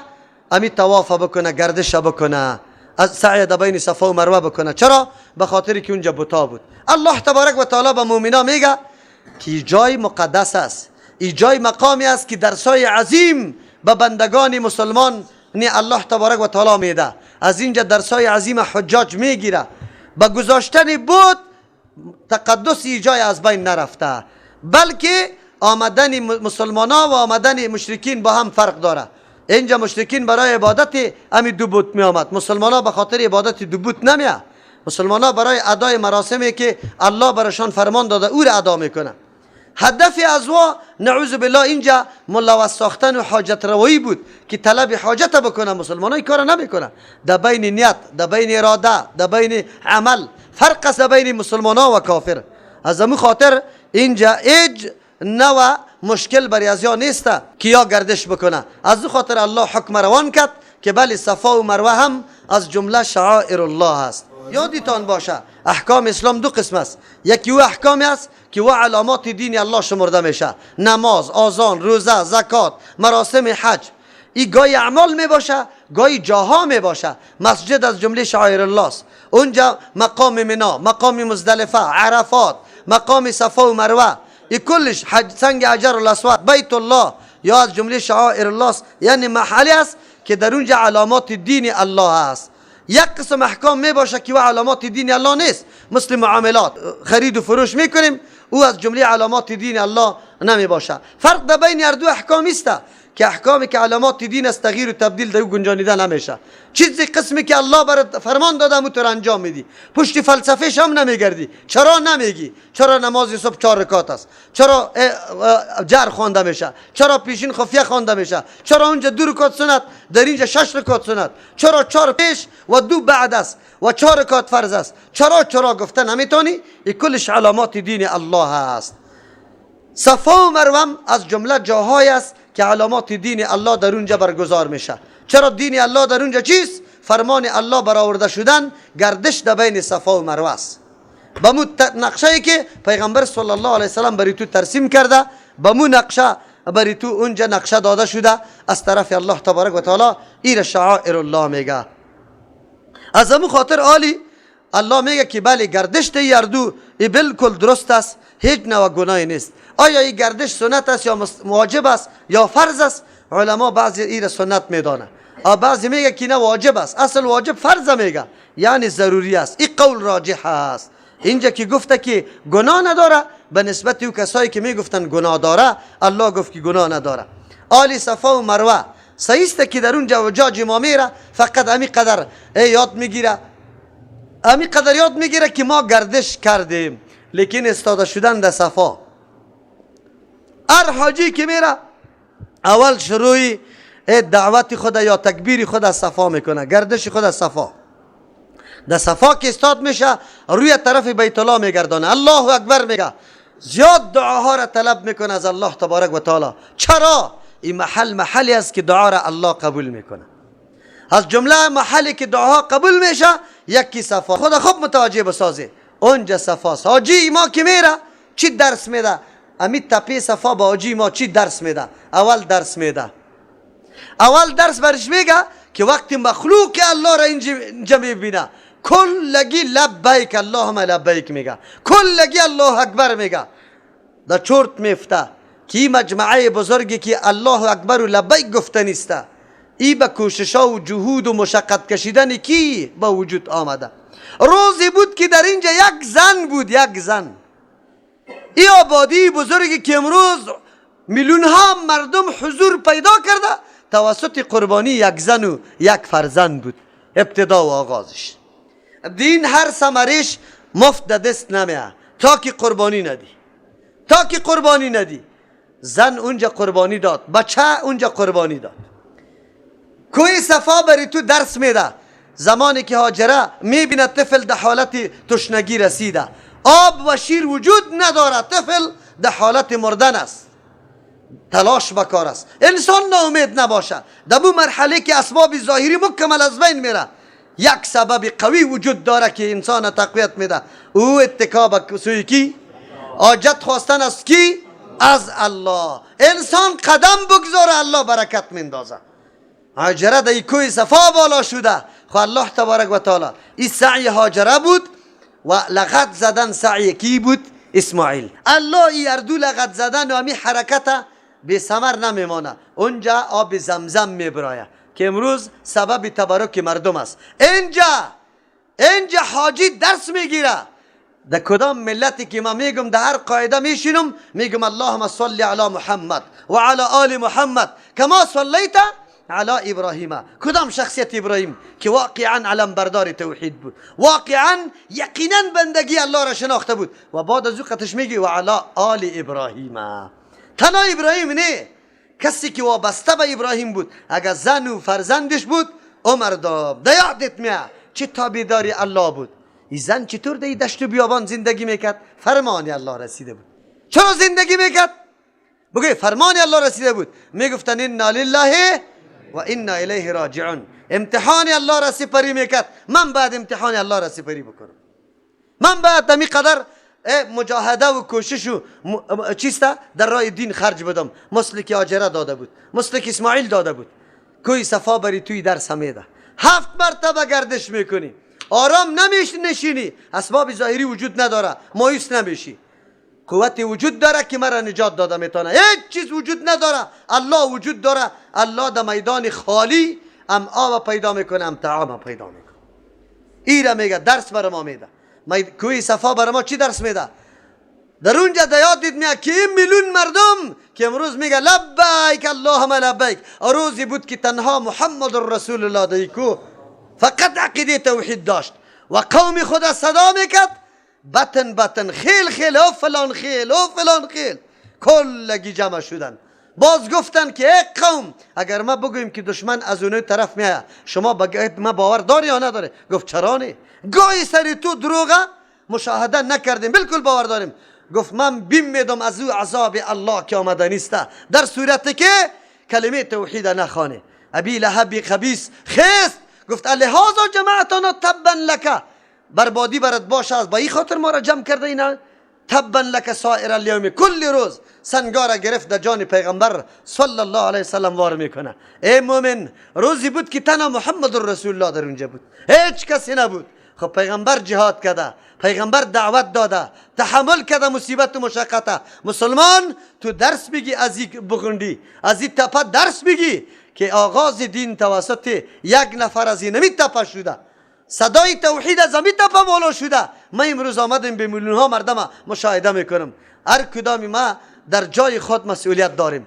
در این تپه که آمدم درس توحید گرفتم، پس میرم خاندان خود درس توحید بیدم که قصه برش میکنم که ما و تون بعد مثل هاجره بیوار زندگی بکنیم، آماده فداکاری دین باشیم، ما و تو اولاد خدا فدای دین کنیم. اگر امر و فرمان قربانی میشه قربانی میدیم، بچه خدا حلال میکنیم، ذبح میکنیم. اگر امر فرمان میشه هجرت کو، در هجرت آماده استیم. اگر امر فرمان میشه که آواز دعوت تبالان بلند کو، آواز دعوت بلند میکنیم. ای کاش که امچو زن و اولاد باشه و امچو شوهر باشه، اوتر خاندان باشه که از این سفر حج درسای عظیم بگیره. سفر حج نگو، یک مهد و گهواره تربیت بزرگ است. اخلاق در اونجا تربیه میشه، عقیده در اونجا تربیه میشه، عمل در اونجا تربیه میشه، مقاومت و استواری در اونجا تربیه میشه، مجاهدت در اونجا تربیه میشه. حج نگو، یک مدرسه بزرگ تربیتی اجتماعی و فرهنگی و دینی و سیاسی و همه چیز که برش گفته میتونی امور رقم است. ای کاش که حجاج ما درک میکردی واقعیت را. اما میرن بیچارا، پس که میه فقط لاف از مرغا میزنه، از زیارت ها میزنه، دیگه چیز یاد نداره. امو قدرم نکرد که امونجا امو تعصبی که داشت اینجا قطعی کسایی که رفع الیدین و امین بالجار میگفت امو تعصبش اونجا از بین بره. پس که بیا از او کده نعوذ بالله قوی میشه، دیگه مردم امر میکنن که بزنی لط کنیشه، ایره بزنی. اونو حالات اوجاج ماست. لیکن نه، صفا و مروه درس داره. این تاریخ از تاریخ قرآن برای ما که گپا را بیان میکنه، برای ما یاد میده که در اونجا کدام شخصیت ها بود، چرا یه عمل انجام داده میشه، باید انجام داده شد. حج مکمل مراسم تاریخی عمل کرده کیست؟ ابراهیم و آل ابراهیم. اما کسی که ما دعوت داریم که در ملتش هستیم، آیا ملتش هستیم؟ یقینا نمیطور برنامه ها در زندگی داریم. الله رحم بکنه، برای ما نصیب بکنه. این الصفا، یقینا صفا و المروه مروه من شعائر الله، از جمله علامات دین الله تبارک و تعالی است. گردشی که در این میشه از جمله مراسم دینی الله تبارک و تعالی. خودی محلا از جمله محل شعائر دین الله، علامات دین الله است. فمن حج البیت، کسی که قصد میکنه بیت الله را، یعنی حج فرضی را میکنه، او اعتمر یا عمره میکنه، یعنی حج نفلی میکنه. عمره در کل سال جایز است، میتونی. حج به ماهای مخصوص است، در غیر از او نمیشه. خصوصا 3-4 روز است، 5 روز در دیگه وقتا نمیشه. فلا جناح علیه، نیست گناه، هیچ نوع مؤاخذه بالای آدم. یعنی اگر کسی میگه که اینجا خب بود، اگر ما امروز یه عمل انجام میدیم شاید گناهگار شویم. از این معلوم بشه که در کدام جای مراسم شرکی و کفری انجام داده میشه، اونجا باید انسان نروه، اونجا باید عبادت نکنه. این خو از قبل از ماندنی بود، این محل عبادت الله بود، با گذاشتن عارضی بود، تقدس خود از دست نداده. نه، تو ایره پاکو. بیت الله پر از بت شده بود، اما تقدس خود از دست نداده. پیغمبر آمد بتا را بیرون کرد، محل بازم تر محل شد. الله برش فرمان داد ان طهر بیتها للطائفین والعاکفین. اینمی قسمی مقام باید پاک داشته باش. اگر در یک مسجد بدعت میشه، شرک میشه، تو را از بین ببر، عبادت الله را انجام بده. الله همی گپ میگه فلا جناح علیه، نیست گناه بالایش یطوف بهما، که طواف گردش بکنه بر دویش صفا و مروه. اگر چی مردم در اونجا بتا را مانده بود و نعوذ بالله او را پرستش میکرد، امروز او بود وجود نداره. از او خاطر این گردش امو عمل تاریخی هاجره رضی الله عنها است که انجام داده. تو زنده نگاه کن. و من تطوع خیرا، کسی که انجام میده کاری نیک که موافق قرآن و حدیث است، فإن الله شاکر علیم، هیچ شده نمیتونه که کاری موافق قرآن و حدیث انجام بدی و بعد از او گناه شمرده شوه. قطعا گناه شمرده نمیشه. اینجا و من تطوع اموری غیر فرضی را میگه، چیزی زایده انجام دادن، از او خاطر نفل تطوع میگه، یعنی چیزی زاید انجام میدی. خب زاید انجام دادن اینجا چرا میگه و من تطوع خیرا؟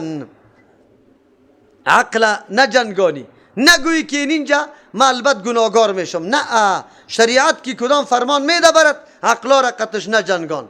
کاری موافق قرآن و حدیث انجام بده، الله ضایع نمیکنه ثواب تو را. بس ثواب تو را ضایع نمیکنه، برات میده. چرا؟ فإن الله شاکر علیم. الله جزای عمل زیاده از استحقاقش میده. شاکر چی مانا؟ قدری عمل تو را داره الله. تو نیست که عمل تو بی قدر و قیمت باشه.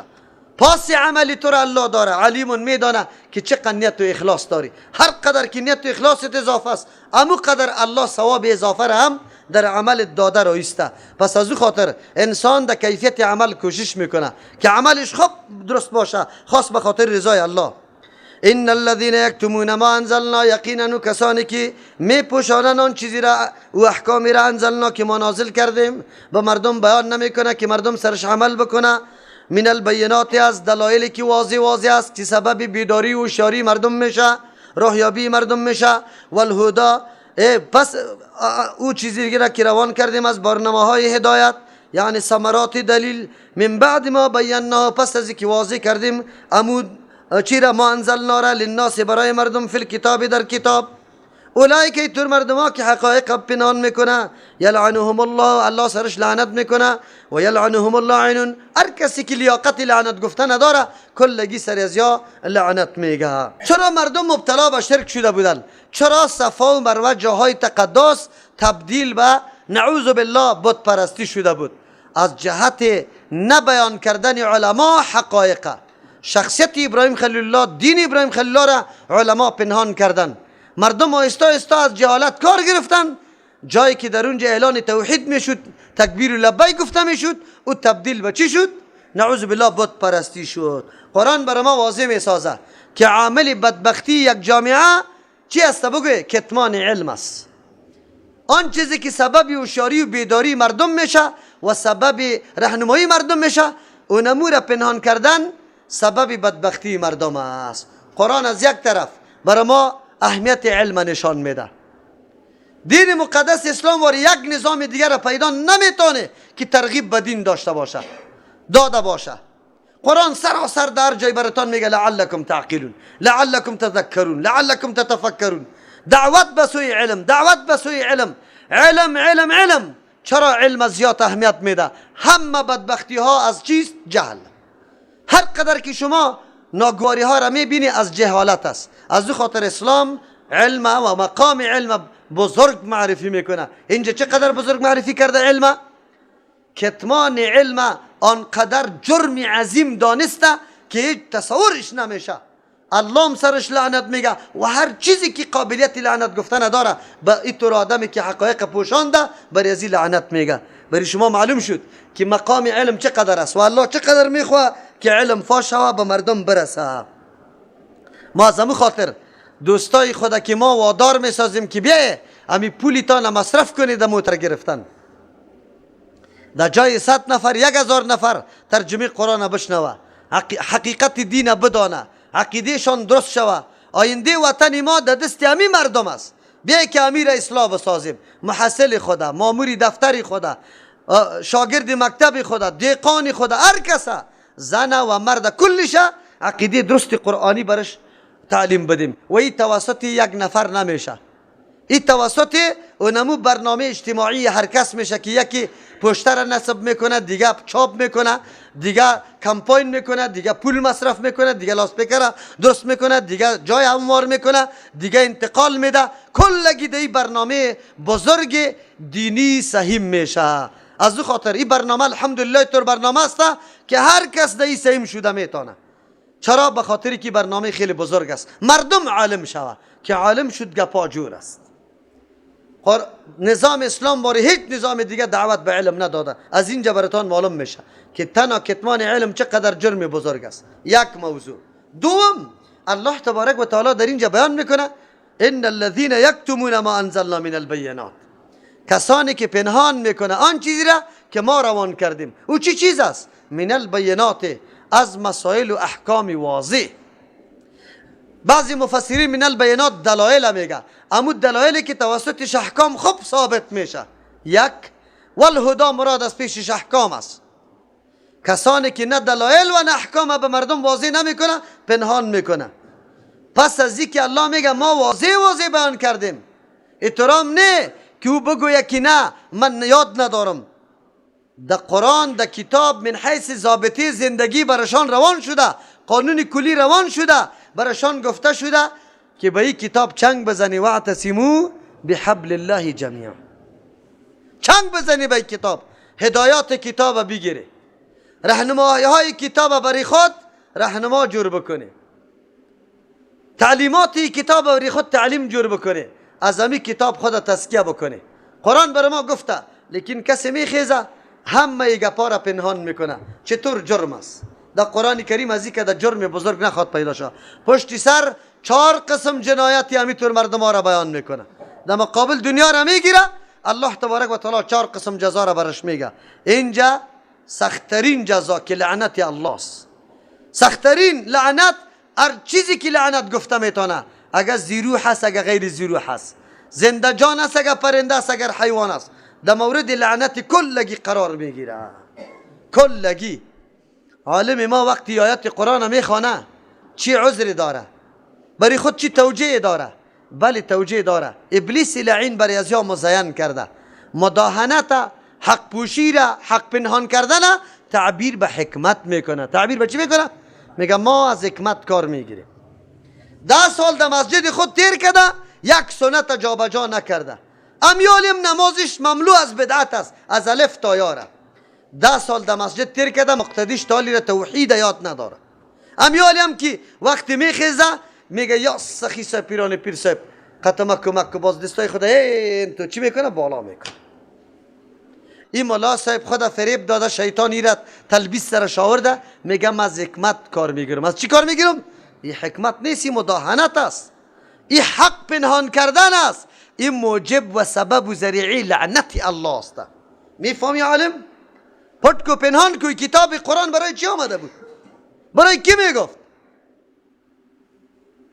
شما قبل از ترجمه معلومات دین داشت یا بعد از ترجمه؟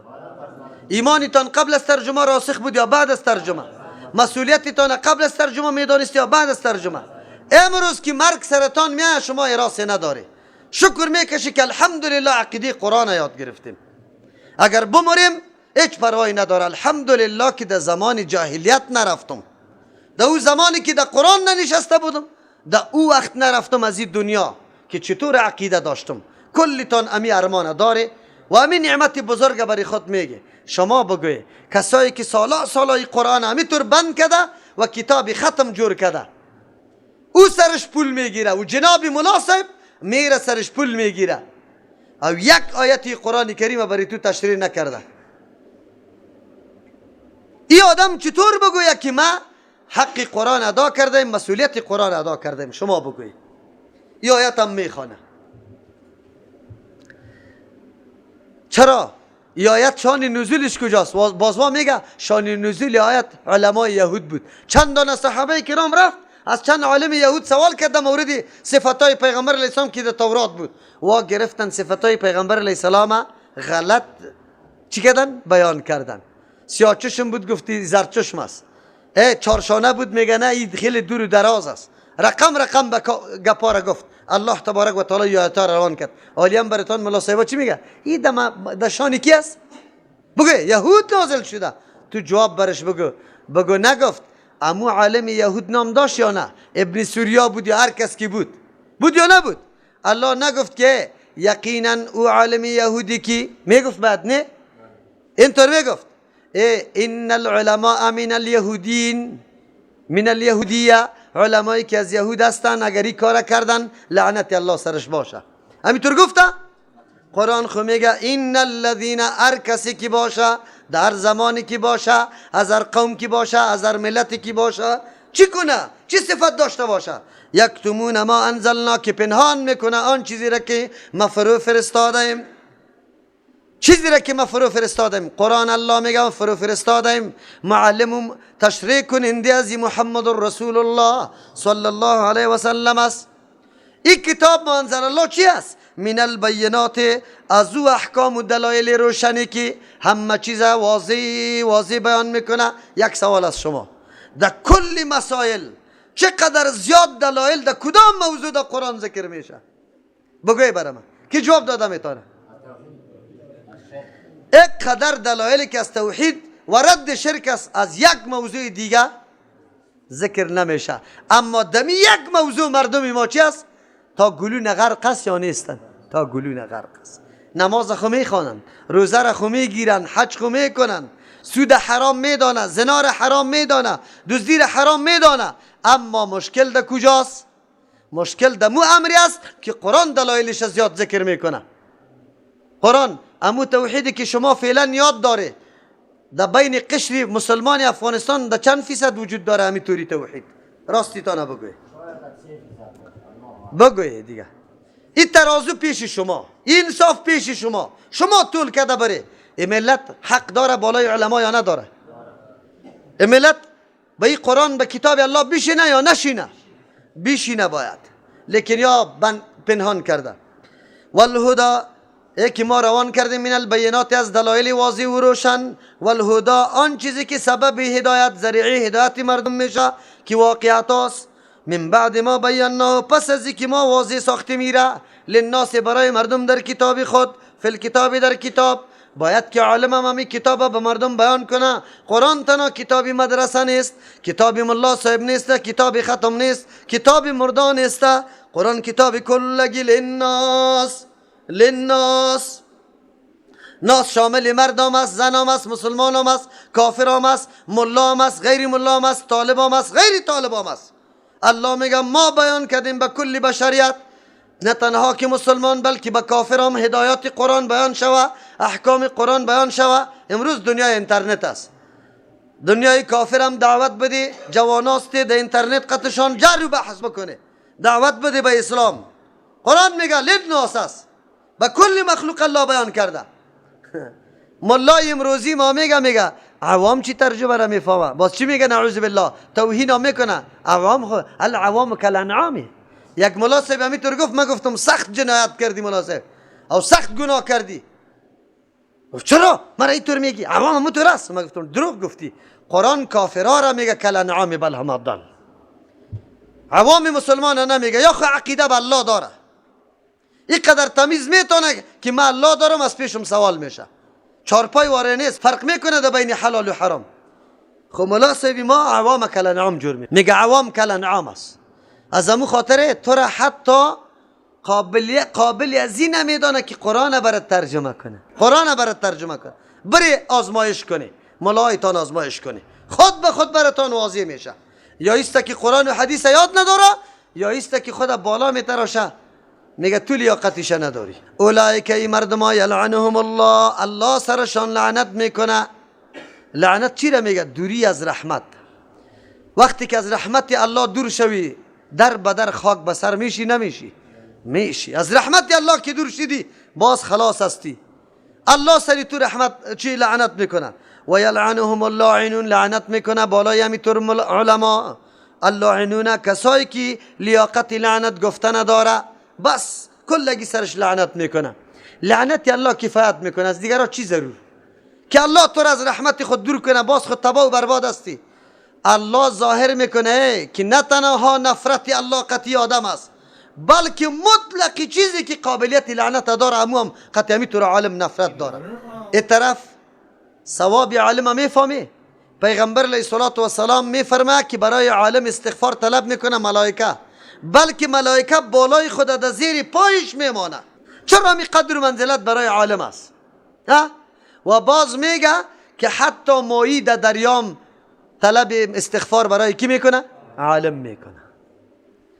او مقام و منزلتش بیبی، اینجا اهانتش بیبی. چرا او مقام برش اونجا حاصل است و اینجا اهانت چرا حاصل است؟ بیان عالم سبب وحدت کل ملت ها میشه. بیان عالم سبب بیداری ملت میشه. بیان عالم سبب راهیابی ملت میشه.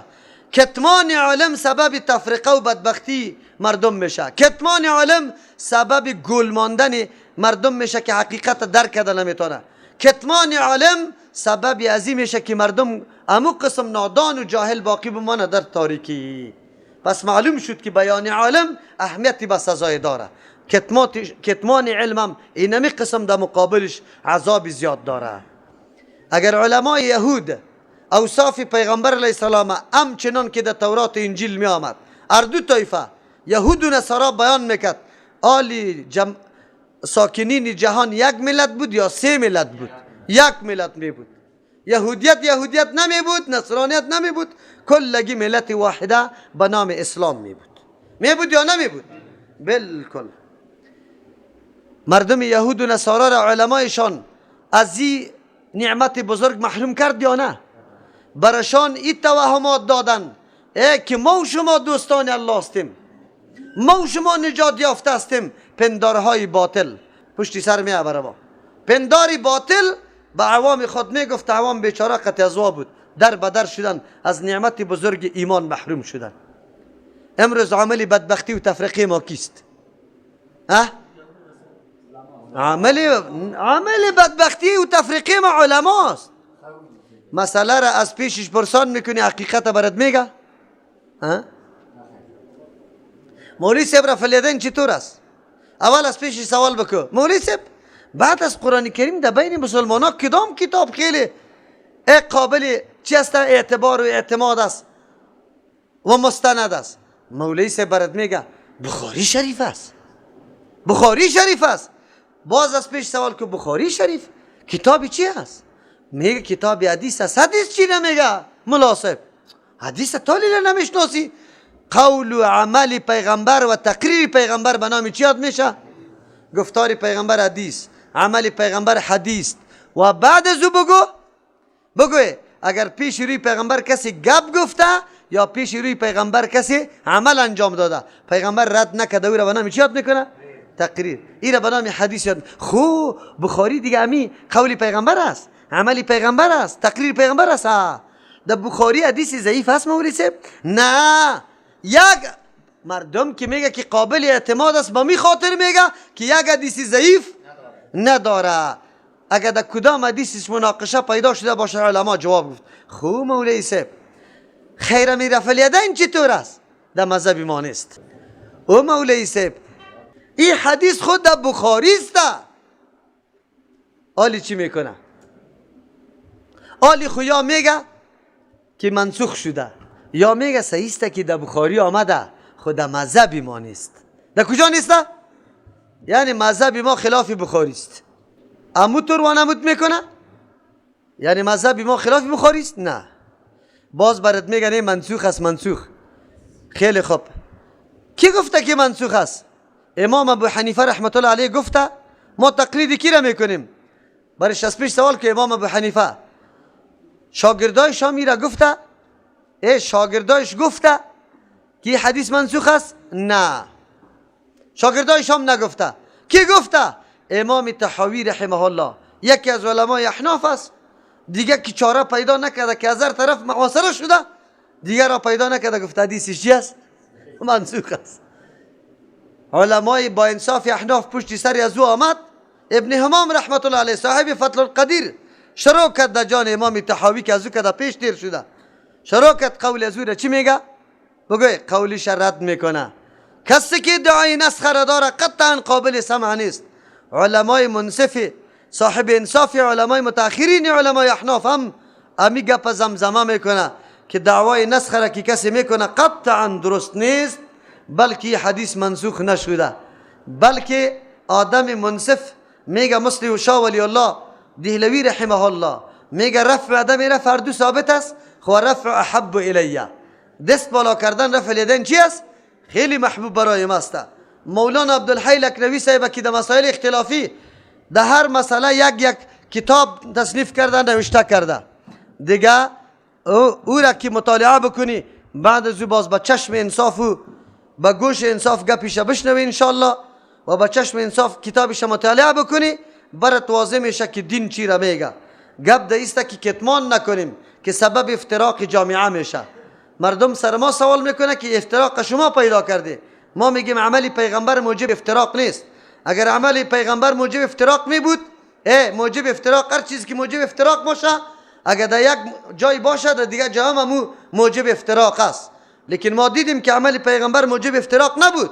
چرا؟ اگرچه در مسجد تو موجب افتراق شمرده میشه در حرم در عربستان سعودی در ممالک دیگه قطعا موجب افتراق نیست. حتی در ترکیه که یک مملکت صوفیزم است امونجا هم در مسجد برو چند قسم نماز بخون کسی هم برات بد سعی نمیکنه و نمیگه چرا این کار میکنی.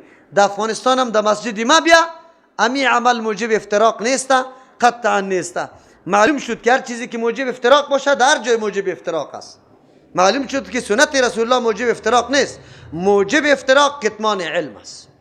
موجب افتراق نگفتن ملا صاحب در مسجد تو حدیث رفع الیدین است که برای مردم توضیح بده مردم بفهمانه که هم یک سنت کیست؟ رسول الله صلی الله علیه و سلم. اینی موجب افتراق شده، موجب بدبینی شده، نفاق شده. کتمان علم. کتمان علم اگر نشوه مردم بیدار میشه. اگر واقعا علما حقایق بیان کنه حقایق بیان بکنه کسی به نام مذهب دعوا میکنه؟ یقین بکن اگر یک نفر دعوا کنه کلگی میگه تابع کیستیم؟ کتاب الله و سنت رسول الله. بله در مسائلی که منسوسی نیست، اجتهادی است، پیروی امو عالم هستیم که گپش موافقی کی باشه؟ قرآن و حدیث باشه. یک نفر و شخص ما در خشکوتر پیرو نمیگیریم، هر عالمی که گپش موافقی قرآن و حدیث است میگیریم. اختلاف هست سالی؟ کلگی یک مسلک است، یک نظر است، هیچ نوع گپا وجود نداره. اگر نیکی گفتی که حیثیتا را کشیدی. اگر ما ایرا مثل جشن کی بگیریم که نصارا روزی تولد عیسی علیه السلام تجلیل میگیره، باز بدعت است، خو لیکن ما از او حیثیت نمیگیریم. خیر تو از کدام حیثیت میگیری؟ سیرت رسول الله دش بیان شوه، حیثیتا را بیان کرده برو، بدعت روا کرده برو. باز افتراق وجود داره. چرا؟ ما میگم بدعت است و تو میگی سنت است. ما میگم موجب عذاب است، تو میگی موجب. حالی مردم بیچاره عوام از کی را بگیره؟ از مرا خو به هیچ وجه نمیگیره. چرا؟ عوام همیشه میله را خوش داره یا نداره؟ جمع و جوش و ترق و ترق خوش داره یا نداره؟ میگه این ملا آمد ما را از هر چیز مونده، چی کنیم؟ بیا که یک روزه خود چی بکنیم؟ میله بکنیم. میله را هر کس درست داره. قرآن کریم آیت سخترین جزای عالم بیان میکنه که مطلق چیزی که لعنت لیاقت گفتنش داره لعنت سرش میگه. معلوم شد که حتی پرنده و گپا چرا با لعنت میگه؟ هرگاه نعوذ بالله کتمان حق شوه مردم جاهل میمانه، که جاهل مان مامورات الله را عمل نمیکنه، از منهیات خودداری نمیکنه. اینمیسته که فساد در روی زمین قائم میشه. فساد در روی زمین سبب قحطی و بند شدن بارانا و سبب بند شدن رحمت الله است. و اینجا حتی مایه ها و پرنده هم چی میشه؟ متضرر میشه. از او خاطر وام لعنت میگه بالای کسی که کتمان حق میکنه. او طرف که اگه حقایق بیان میکرد یک دم در دنیا فساد نمیه. الله تبارک و تعالی رحمت خود روان میکنه و مورد رحمت الله همه چیز قرار بگیره. از او خاطر به کلگی چی هست؟ استغفار میکنه برای عالم. الا الذين تابوا، بله الله را بند نمیکنه ولو که انسان دمی قدر جرمان باشه اوی کمال نیکبختی و خوشبختی. بله انسان یک دفعه نمیفهمه میتور کارا را میکنه، بازم الله بر ما را اله کرده.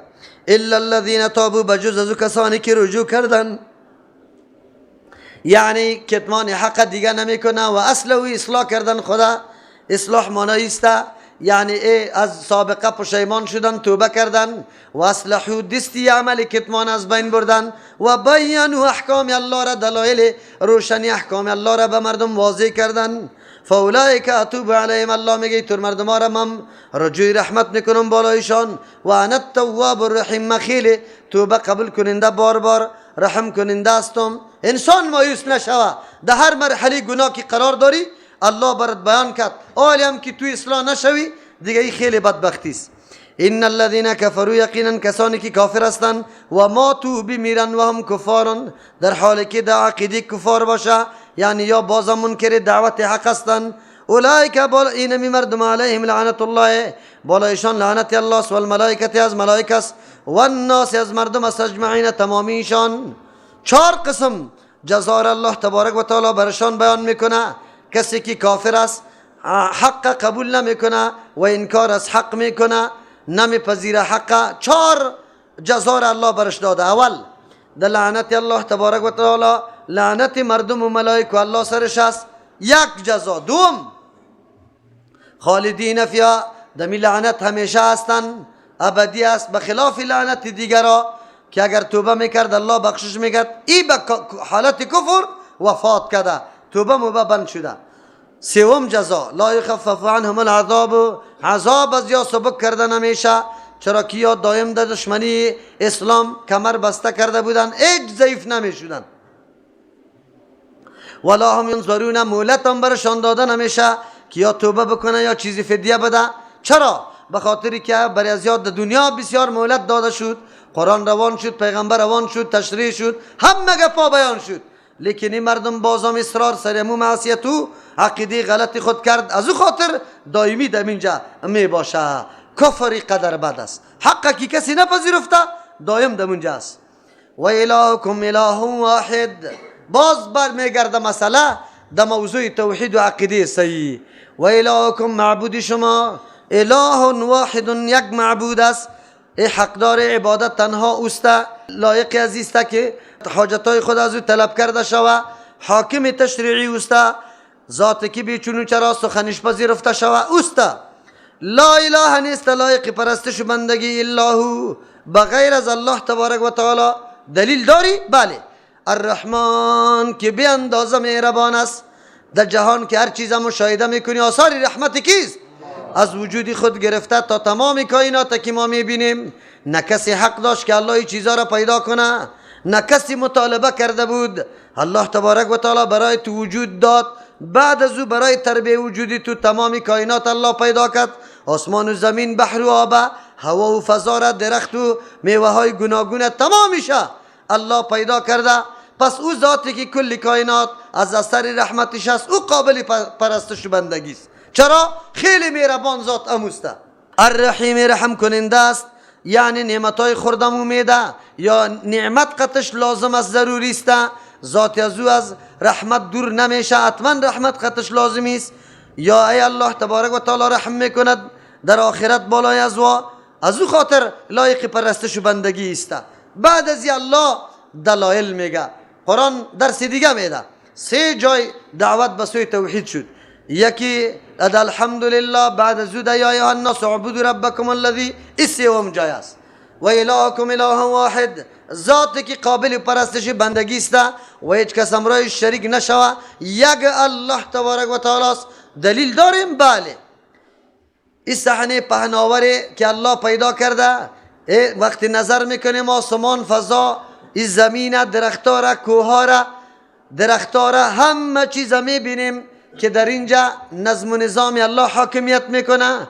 در بین از یا ترتیب وجود داره، هر کدامشه یک نظم دقیق وجود داره. این نظم دقیق دلالت بالای علمی الله میکنه و موجودیت همه چیزا دلالت بالای قدرت الله میکنه. علم الله و قدرت الله دو صفاتی کیست؟ بگه بزرگ الله سی، کلی صفات به او چی میشه؟ راجع میشه. پس وقتی که دارنده دو صفت کمال که را صفات الوهیت میگیم، این همی صفت ها خاص و خاص برای کیست؟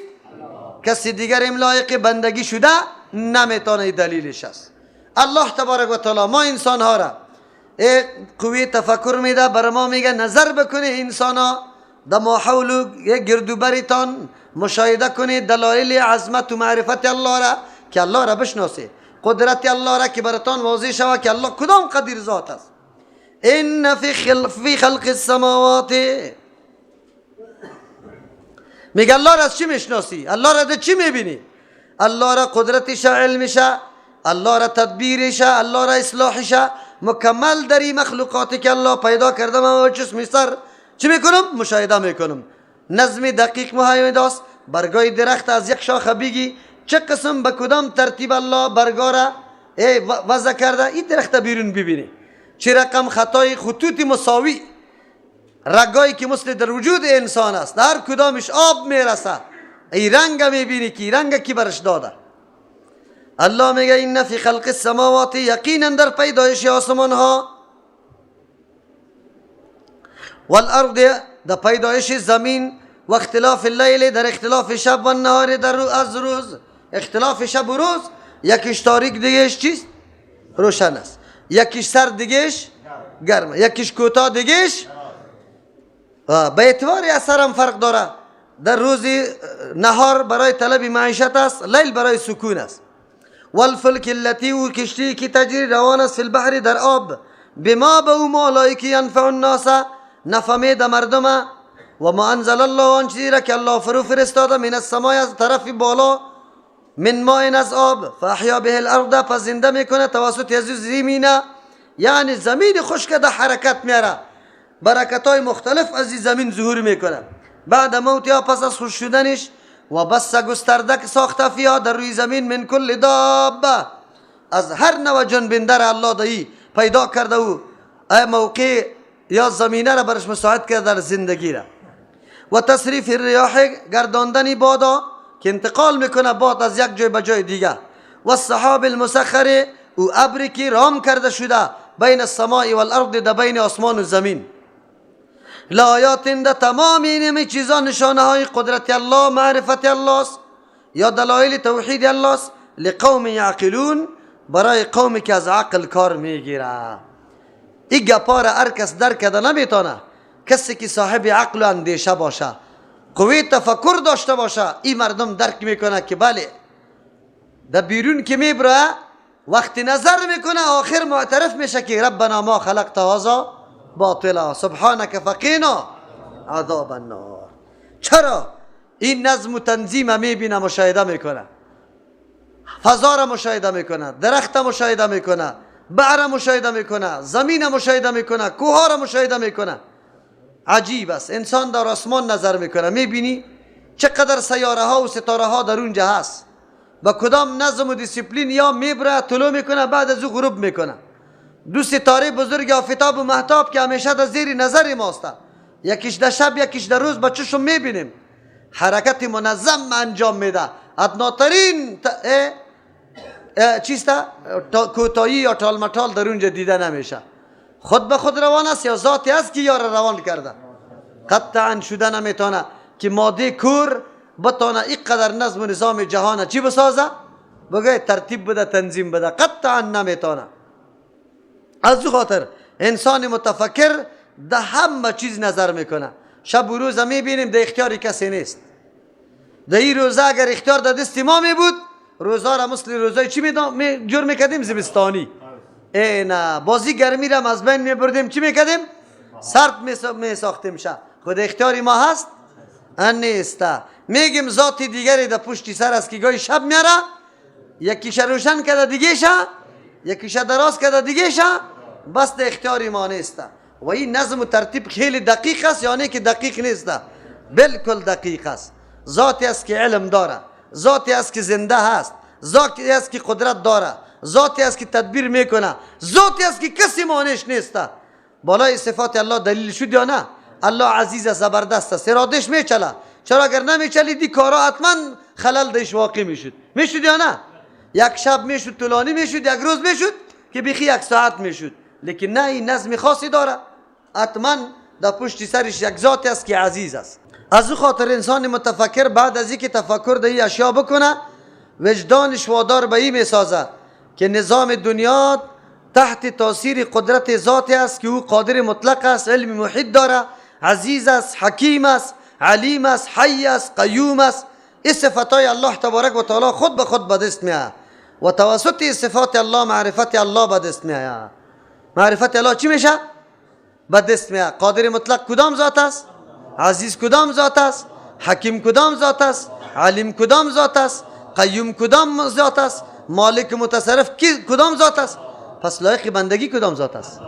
این دلیل شد بالای از که و الهکم اله واحد. چطور شده میتونه که ما این طور ذاتی را که صفتا را داره ای را بگذارم نعوذ بالله سر سجده را به غیر الله بگذارم، به چیزی دیگری بگذارم؟ این خودش دلیل عزیز. از این خاطر بعد از ختم آیات الله بیان میکنه که دلایل روشن و واضح برای بندگی الله ذکر میشه، لیکن انسانهای پیدا میشه که بعد از همین دلایل هم نعوذ بالله غیر الله را چی میگیره؟ معبود میکنه. معبود میگیره. در چی چیز؟ عبادت میکنه، نماز برش میخونه؟ نه، در محبت. امو قسم محبتی که با الله لایق است ای میگیره، با او هم امو قسم محبت میکنه. این محبت از کجا معلوم میشه؟ یک طرف محبت او چیز و یک طرف محبت او چیز. محبت او چیز غالب میشه سری محبت الله. یک آدم میگه قرآن دوست دارم، چرا؟ صفات الله تبارک و تعالی است. خیلی خوب، دم اینجا استادش پیر صاحب برش میگه که نرو در قرآن او تعلیمش نکو. آلی دیگه گپی از چی میده؟ ترجمه میده. آلی ادعای ازی که میگه محبت با کلام الله دارم که صفت الله درست است، دروغ است یا راست است؟ دروغ است. قرآن امی گپ بر ما واضح میسازه. و من الناس، بعضی از مردم، من کسی است یتخذو که جور میکنه، من دون الله میگیره بغیر از الله تبارک و تعالی، اندادن شریکا در طاعت در فرمان برداری، یحبونهم دوستی میکنه امرایشان که حب الله، به مثل که دوستی با الله تبارک و تعالی میشه. یعنی آنقدر اطاعت و فرمان برداری از او را میکنه، محبت قطعی از او داره، مثل که الله را محبت میکنه. همی قسم او را محبت میکنه. یک عمل و طاعت که برای الله انجام میده به مثل ازیم و نمی قسم طاعت انجام میده. الله حرام کرده که روزه خورده نشوه، روزه گرفته شوه. به خاطر ازی تو محبت با الله داری که بله ما ایره همینطور میگیرم روزه را. دوستی دشمنی تو محورش فقط الله است. به خاطر الله به مردم دوستی میکنی، به خاطر الله به مردم، به خاطر الله به کسی میدی عطا میکنی، به خاطر الله از کسی منع میکنی. محور تمام تعلق و رابطه محبت کیست؟ الله تبارک و تعالی است. لیکن مردمای پیدا میشه که اینمی محور دوستیش فقط و فقط نعوذ بالله غیر الله است. خرج و مصرف انفاقش به خاطر هموسته، منع کردنش به خاطر هموسته، محبتش به خاطر هموسته، دوستیش به خاطر هموسته. الله نیسته به خاطر ازوسته. اینی طور مردما با وصفی که دلایل برش گفته میشه حقایق درک کرده نمیتونه، در شرک مبتلا میشه.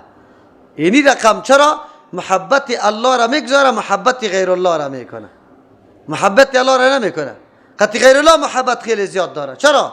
در هر وقت مشکل خود آواز برای ازو میکنه، نظر به نام ازو میکنه. صحیح است؟ تعظیم و اکرام برای کی میکنه؟ ازو میکنه. اگر کسی در طریقه ازوست خو خوب بوره میپذیره، قدر و قیمت میده. اگر نباشه او را تعظیم میکنه؟ نمیکنه. ازو خاطر یحبونهم که حب الله، مثل که الله را محبت داره اما قسم محبت میکنه. حالی یکی محبت فی الله است، یکی محبت فی الله است. محبت برای الله تبارک و تعالی است. این محبت مطلوب است، محبوب است. قد یک انسان تعلق و رابطه فقط و فقط به خاطر الله است، نه بچه کاکایت است نه بچه ماما، هیچ چیز نه. بلکه از ناحیه از او زیاد متضرر هم میشی. لیکن تو دوست داری، به خاطر کی دوست داری؟ دین الله، که خدمت دین الله را میکنه. بس اینی محبت مطلوب است. این خوب محبت است. خو یکی محبت امرای الله است، یک کسی دیگر برابر الله جور میکنی، نعوذ بالله. حرام از او مثل حرام کی میدانی؟ حلال از او مثل حلال کی میدانی؟ حرام میدانی. دختر کمرش بسته کده پیر صاحب، حالی نکاح نمیکنه. چرا؟ به خاطر که پیر صاحب کمرش چی کده؟ بسته کده. خلاص. چرا 6 روز روزه میگیری؟ پیر صاحب گفته که 6 روزه گرفته شوه. بس اینی را میگه. والذین آمنوا، کسانی که ایمان داره، ایمان قرآنی، اشد حبا لله، یا خیلی سخت هستند محبت برای الله تبارک و تعالی. چرا؟ به خاطر که محبت مؤمنا برای الله تبارک و تعالی سرچشمه هوشیاری و بیداری عقل است، که عقل از یا بالکل بیدار است، هوشیار هستند، حقیقت درک میکنن. کمالات محبت یا اسباب محبت در الله زیاد است، از او خاطر محبتش با الله زیاد است. وجودی ما را کی داده؟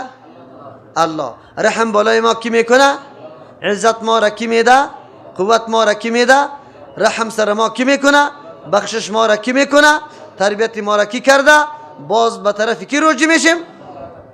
از او خاطر محبتشان امرای الله زیاد است، که اسباب محبت در الله زیاد است. اسباب محبت در الله خیلی زیاد است. اما کفار که محبت قطعی کسی داره به خاطر چی است؟ لالچ و منافع خودش است. اونمو منافع خود دیده قطعش محبت داره. زمانی که منافع وجود نداشته باشه باز محبت چی میشه؟ از بین میره. ولو یرى الذین ظلموا، مردما خود دنیا اطاعت و فرمانبرداری از واره میکنه، محبت قطعی از واره داره. لیکن زمان میرسه که باز یا اعلان بیزاری میکنه. الله تبارک و تعالی چقدر ذات مهربان است، تمثیل زندگی آخرت برای ما و شما میکنه. افسوس و ارمانی که اونجا کفار میکنه برای ما در دنیا بازگو میکنه. چرا؟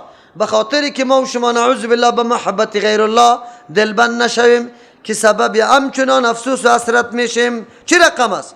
ولو یرى الذین ظلموا، اگر ببینه و کسانی که شرک ورزیده امرای الله، اذ یرون العذاب، در آن وقتی که عذاب ببینه، لرأیت امرا فزیعا، تو میبینی یک امر خیلی هیبتناک. اونجا که یا عذاب ببینه باز تو میبینی که چقدر حالت خراب است. یک معنی است که اینجا گفتم لرأیت امرا فزیعا، یکی یا ولو یرى الذین ظلموا، وقت اگر ببینه و کسانی که ظلم کرده یعنی شرک کرده، اذ یرون العذاب، در آن وقتی که عذاب ببینه، و ببینه که ان القوة لله جمیعا، که قوت کلش در اختیار الله است. اونجا نه پیر است نه فقیر است، نه کسی سفارش کده میتونه بدون اذن الله تبارک و تعالی.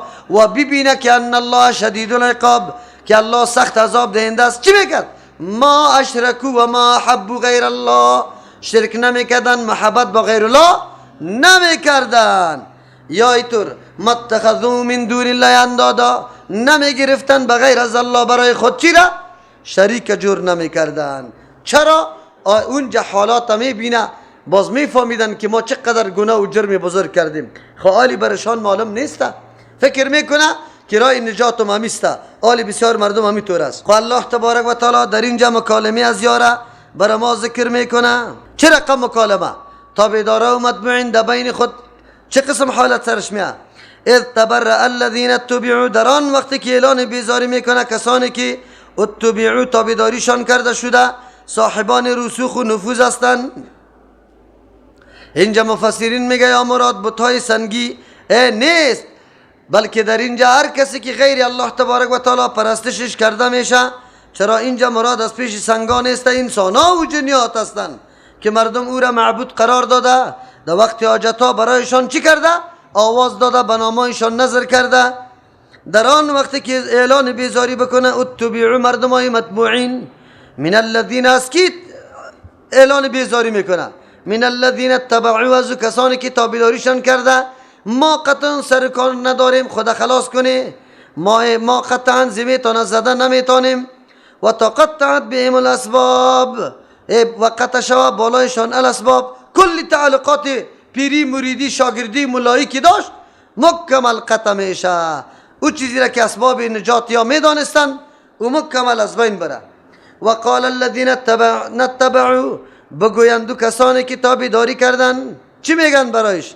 با او کسایی که متبوعین هستن، لو ان لنا کرتن، اگر بر ما می بود بازگشت به سوی دنیا، فتنبرأ، پس ما اعلان بیزاری میکردیم، منهم، از زمین متبوعین خود، کما تبرئوا منا، مثل که از ما اعلان بیزاری کرد، مثل که اعلان بیزاری از ما کرده ما هم میکردیم. الله چی میفرمه؟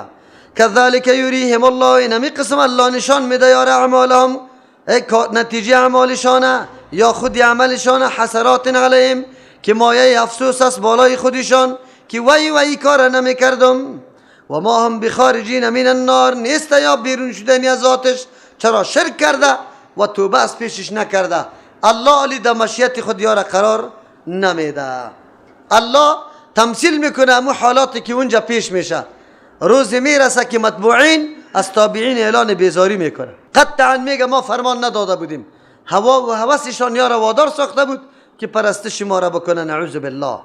از او خاطر یا رفتن هوا و هوسشان دلالت میکرد که یا در شرک واقع شود. الله میگه اینمی قسم که این قدر خدمتها را در دنیا انجام داد، سوغاتها را برش برد، دستایش بوسید، لیکن اونجا ایج به درد نخورد. آلی میگه که وای چرا در ترجمه قرآن نمی رفتم؟ مر از ترجمه قرآنم منع کرد.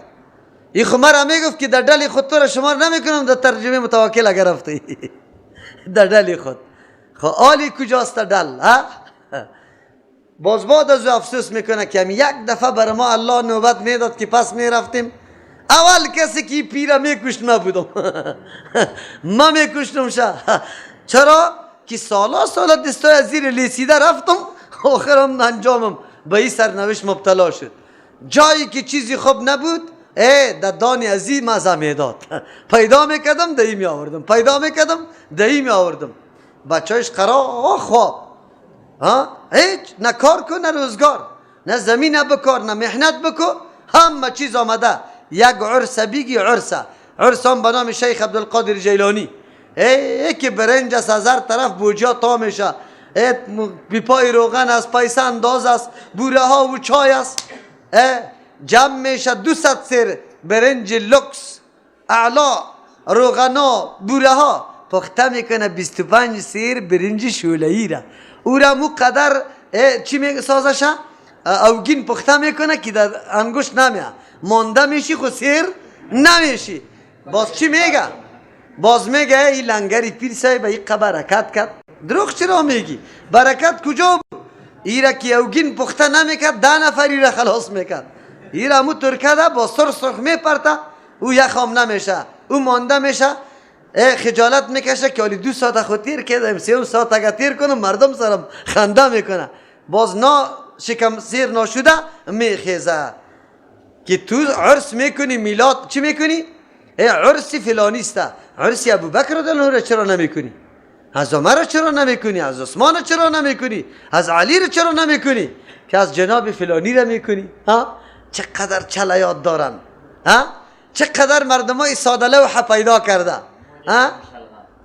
و نمون جمیره دیگه سال دیگه چی نیست، باز چی میگن؟ دستشی قدر نرم است پخته واره، خود دیگه نرم است پخته واره، تو واری خود زحمت نکشیده، تو قطی کلن بغل میگیری، قطی بیل بغل میگیری، کار میکنی، زحمت میکنی، او بیچاره در کوچ واری غرق نشسته است، مردم آمده رو ایسته او نرم کده رو ایسته، قطی آب نرم نیشه، قطی لعاب خیلی زیاد نرم میشه. این دست از این خاطر میگه، باز چی میگه؟ استخوانش نداره، کجا استخوان داره؟ خب گوشت پر کده شه، خورده اینی قدر پوندیده، همونطور کرده، خروزی فرا میرسه، اینی طور مکالمات میشه و اونجا افسوس آرمان مردم میکنه. چرا؟ امروز مقتدی روان بود طرف قرآن، ملا و پیر گفته بود که نرو در طرف قرآن، قرآن یاد نگرفته بود، کل عمر در شرک دیر کده. آلی میگه الله میگه کذالک این همی قسم یریهم الله، مسلکی عمل کرد، سود و سوغاتی که در دنیا به برباد داده، تمام عمر خدمتا کده، پسکویی رفته، خود بمبونک جور کده، گویو طرف خود زده، گویو طرف خود زده. الله میگه مسلکی عملشان مایه افسوس و حسرت است. این همی قسم یریهم الله اعمالهم، نشان میده الله عملایشانه، حسرات علیهم، مایه افسوس بالایشان. چرا؟ عمل از یا به نقش پیغمبر خالص برای رضای الله نبوده دیگه اعمالشان. چرا؟ به خاطری که در شرک و بدعت بود. و ما هم نیست مردم بخارجین من النار، برآمدنی از آتش. چرا؟ از شرک توبه نکردن. آخری جان کندن خودم آواز به چی داد؟ بابا و پیر صاحب داد که یا بابا برس، جان کندن میکنه، بابا و پیر یاد میکنه. یا ایها الناس کلوا مما فی الارض حلالا طیبا، ای مردم بخوری از آن چیزی که در روی زمین است حلالا طیبا، مثل که در محبت شرک نکنی به امرای الله، دیگه مخلوق برابر الله قرار نده که هر چیزی که مردم براتان میگه الله را میگذاره. محبت پیری قدر باعث شد که نعوذ بالله تو حالی نارنجه کم میگیری، شکایت کرده نه؟ شکایت کرده که اینی مسجد از بین بره، فلانی مولا از بین میرفت، تبا کت ماره. حالی تو مرید صاحب قدر محبت قطی پیر صاحب داری، میایی نارنجه که سر ما وار میکنی، ها؟ این قدر محبت از الله نمیترسی؟ الله تو را نمیبینه؟ در رمضان مبارک همینطور مرکز تو از بین میبری، الله تو را نمیبینه؟ ها؟ چرا؟ اینجا محبت با امر ازو بود. آلی رد میکنه بالای شرک عملی. شرک عملی در تحلیل و تحریم است. الله هر چیز حلال کرده او تو میگی نه حرام است. شرک عملی را میشناسی خو؟ در زیارتا بگوی پنجه چیناری شکست، بگوی چوبیش نمیسوزانه. چرا؟ باز ضرر بر ما میرسه. کی را حرام کرده؟ کفتر شاید و شمشیره را کی حرام کرده که خورده نمیشه؟ ها؟ بگوی. خب مردم میگه نه ای از زیارت اسیر غرض نگی. قرآن میگه که الله تبارک و تعالی برای مردم همه چیزای حلال پاکیزه را حلال کرده، بخوری تا بیداری شیطان را نکنی که یک چیز از جان خود بگی که حرام است. هی چی است؟ حرام. الله تبارک و تعالی برای ما بیان میکنه، اما امروز مکمل مبتلای عملی استیم. آن چیزی که الله حرام کرده او را حلال میدانه، قند و قروت کرده. قند و قروت خو میفهمی؟ پیسه که در سر زیارت انداخته میشه این نظر چیست؟ نظر غیر الله. نظر غیر الله چی هست؟ حرام قطعی. قند و قروت کرده زده رئیس یا نه؟ از طرف جوقاف ریاست هم داره. اجاره میگیره قبرها را مردم، خبر داری؟ قبر مردم چی میگیرن؟ سالانه اجاره میگیره بینمی قدر پول. آن چیزی را که الله حرام کرده او را حلال گفته، مردم چی میکنه؟ بسیار زحمت میکنه که باز از امو پول امو مجاور از مجاور پنجایی را میده، پنجایی را میگیره یا 20 رسمش میگیره. چرا میگیره؟ تبرکن میگه در جیبم باشه که پیسه ما زیاد میشه. همون ترس یا نه؟ چاکلیت برده شما از مزار که پس میای چی را براتون میاره؟ نبات. در کجا زده او را؟ ای نه، او را نه تنها که میخوره ثواب میدانه، موجب برکت میدانه، چیزی را که الله حرام کرده، او چیزی را که الله حلال کرده او را چی میدانن؟ حرام میدانه. اگر مردم بفهمه که کبوتر شاید و شمشیره هیچ نوع ضرر به کس، یقین به الله بکنه در 10 روز گم میشه. یک پاو گوشت اونجا 300 رو پس از چی؟ از مال. گوشتی کبوتر روم چاق هر روز دانه خورده. او چی قدر خوب باشه سعی که هر کس همیتور پٹ پٹ ده تبراقی خود انداخته رفت. خود چیسته که تا آلی را عقیده توحید پیدا نشده. این را یاد داشته باش، عقیده توحید پیدا نشده. در زیارت های طور مالا را نگاه میکنه که امو مال بروه گندمی مردم هم بخوره، غرض نداره برش. میگه ای کیسته؟ میگه مال پیر صاحب است، مال زیارت است. در پاکستان در یک جای رفتم که ملنگ خان است، 40 دانه بز، تاس بز، شیریش زده رایی بود قطی چرسیا. فهمیدی یا نه؟ خیرت است. این مالی کریم باباست. کریم بابا نامی زیارت بود. خوی از کریم باباست. قرآن کتاب انقلاب است الحمدلله. هفته پر نشده بود ترجمه قرآن شروع کرده بودم که ملنگ چی شد؟ کوچش برا باز شد. 40 بوز فروختیم، جای وضوی هیچ نداشت مسجد بیچاره. یک دم جای وضوی لکس جور کردیم برش. خب حالی مرغا می آمد چهارشنبه. عجیب گپ بود. الله رحم بکنه چی پاچایایی میکنه این مردم. او ملنگ کدام ملنگ بود؟ زنی خدا قتل کرده بود، نه حق نعوذ بالله. او مطلوبی حکومت بود، خدا فرار داده بود. باز اینجا چی شده بود؟ مجاور. مردم چی میگفت؟ پاچا صاحب دستش هم بوسه میکرد. بروتا یه نه اینی قبرود. الله اکبر نماز نمیخوان، چرس روز تا بگاره میزد در گردی چای مسجد هم چی را کاریده بود؟ بوته چرس. او را مردم یا صاحب میگفت. امروز عجیب گپ است. حالی که بریده چی قلعه مراد بیگ میگه چی میگه؟ امی که تپه را یک دم سوز کردنه بایرق جور کرده، هر شکم کلان مجاور هم میبینه که فرزان نکو در اونجا. الله اکبر نماز نمیخوانه، نه جمعه را یاد داره نه جماعت یاد داره. مردم چی میکنه؟ پاچا صاحب دانه های علگه که در گردن پرتو، خدا دیوانه پرتو، مجاور و پاچا صاحب هستی. در افغانستان ولی شدن بسیار آسان است. ولی شدن میفهمه؟ حالی پودریا خیلی ولی است. پلاستیکا را جمع میکنه در زیر پولا. مردم چی میگه؟ ایرا تو چی میفهمی که پیش الله کی خیلی زیاد قدر داره و بدبختی هم پیش الله قدر داره. پودر را زده در نجاست زندگی میکنه، نماز الله را نمیخونه. این چی قدر و قیمت به نزد چی داره؟ الله داره. عجیب گپ خویسته. الله رحم بکنه. یا ایها الناس، مردم کلوا بخوریم مما از آن چیزی که فی الارض در روی زمین است، حلالا طیبا، حلال یعنی آن چیزی که الله براتان حرام نساخته حلال ساخته. طیبا چند معنا داره. طیب که لذتناک است، یعنی قابل عزیز است که از او استفاده شوه، یعنی قابل تغذیه است که هیچ نوع ضرر بری بدنت نمیرسانه. یک معنای طیب است. دو معنا. طیبا که شبهه در او دیده نمیشه، حق دیگه کس متعلقش نیست، نه شبهت داره و نه حق دیگه کس متعلقش است. ایرا طیب میگه. بعضی مفسرین میگه حلال او را میگه که دلیل حرمتش وجود نداشته باشه، این حلال است. او طیب او را میگه که حتما برای بدن ضرر نداشته باشه. چرا؟ خاک حلال است خود طیب نیست. چرا؟ به بدن چی داره؟ ضرر داره. ولا تتبعوا خطوات الشیطان، شما تابعداری قدمای شیطان نکنه، یعنی در نقش قدم نگذاره. چرا؟ انه لکم عدو مبین، یقینا شیطان براتان دشمن آشکار است و هیچ وقت انسان به قدم و به راه دشمن نمیره. چرا؟ دشمن است. در موقع تنگیر میکنه تا حالی دیگه کاری و چاره تا میکنه. شیطان نمیتور میآیه بری تو مزین میکنه، نقشه را میکشه. اول دعوت به چی میده؟ خطوات. به قدمای شیطان حرکت نکنه.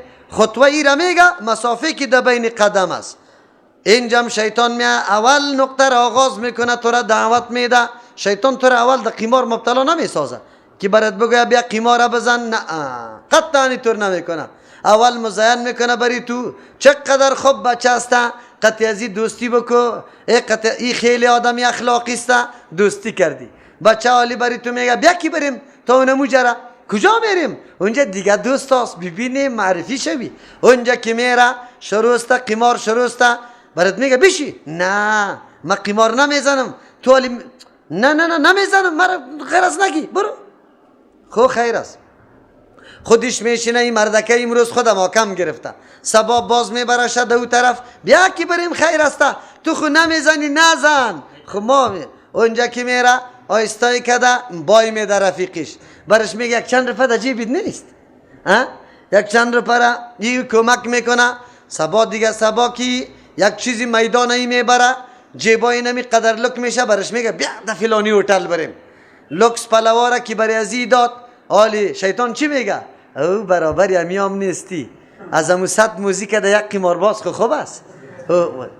دیگه سبا باز تو را شریک میکنه در حلقه میشانه، در حلقه کشاند. حالی تو فقط 10 روپه میمانی، میترسی.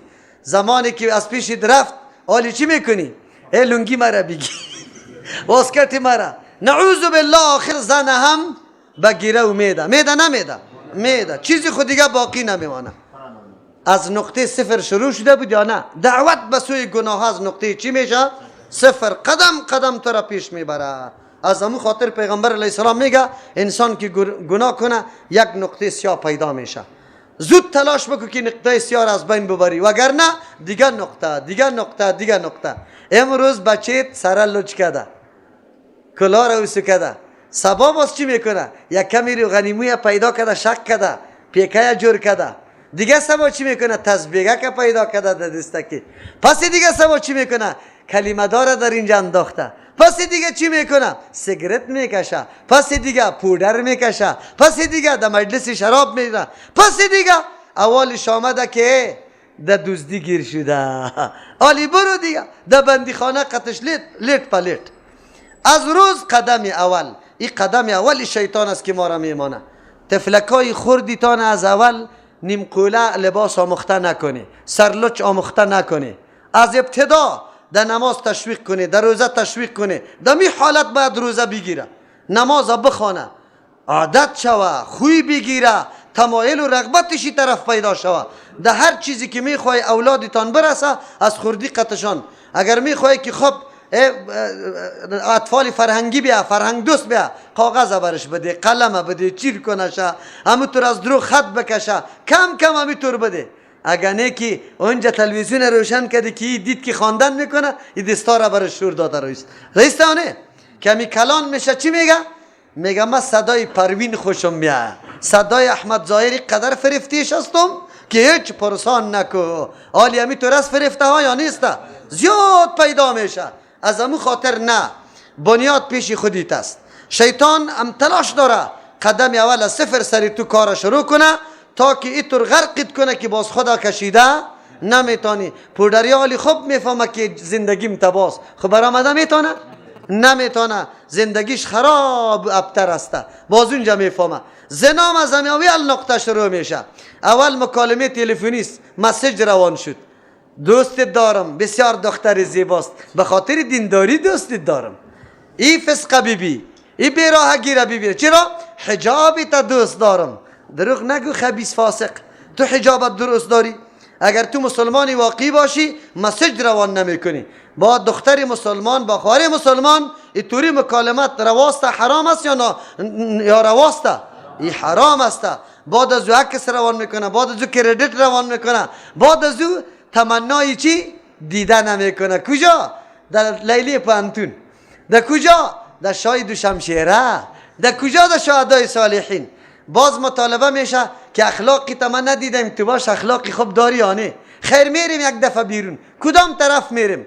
آلی موتر از دیگه کس گرفته، موتر طلبی آورده، خدا خوب مزین کرده، جیب از پول پر کرده، دخترک بیچاره را در موتر میشانه، گاهی در یک گوتلی لوکس میکشه، گاهی در دیگه، گاهی در یک چیز مغازه لوکس، گاهی در دیگه. فکر میکنه که آدم است دیگه، زندگی است، این اخلاق است. یک رقم چاپلوسی برش میکنه که بدون اجازه دختر قدمم پیش مانده نمیتونه. زمانی که مقصد خود حاصل کرد، حالی دختر میگه که مرا بگی که تباه کردی مرا.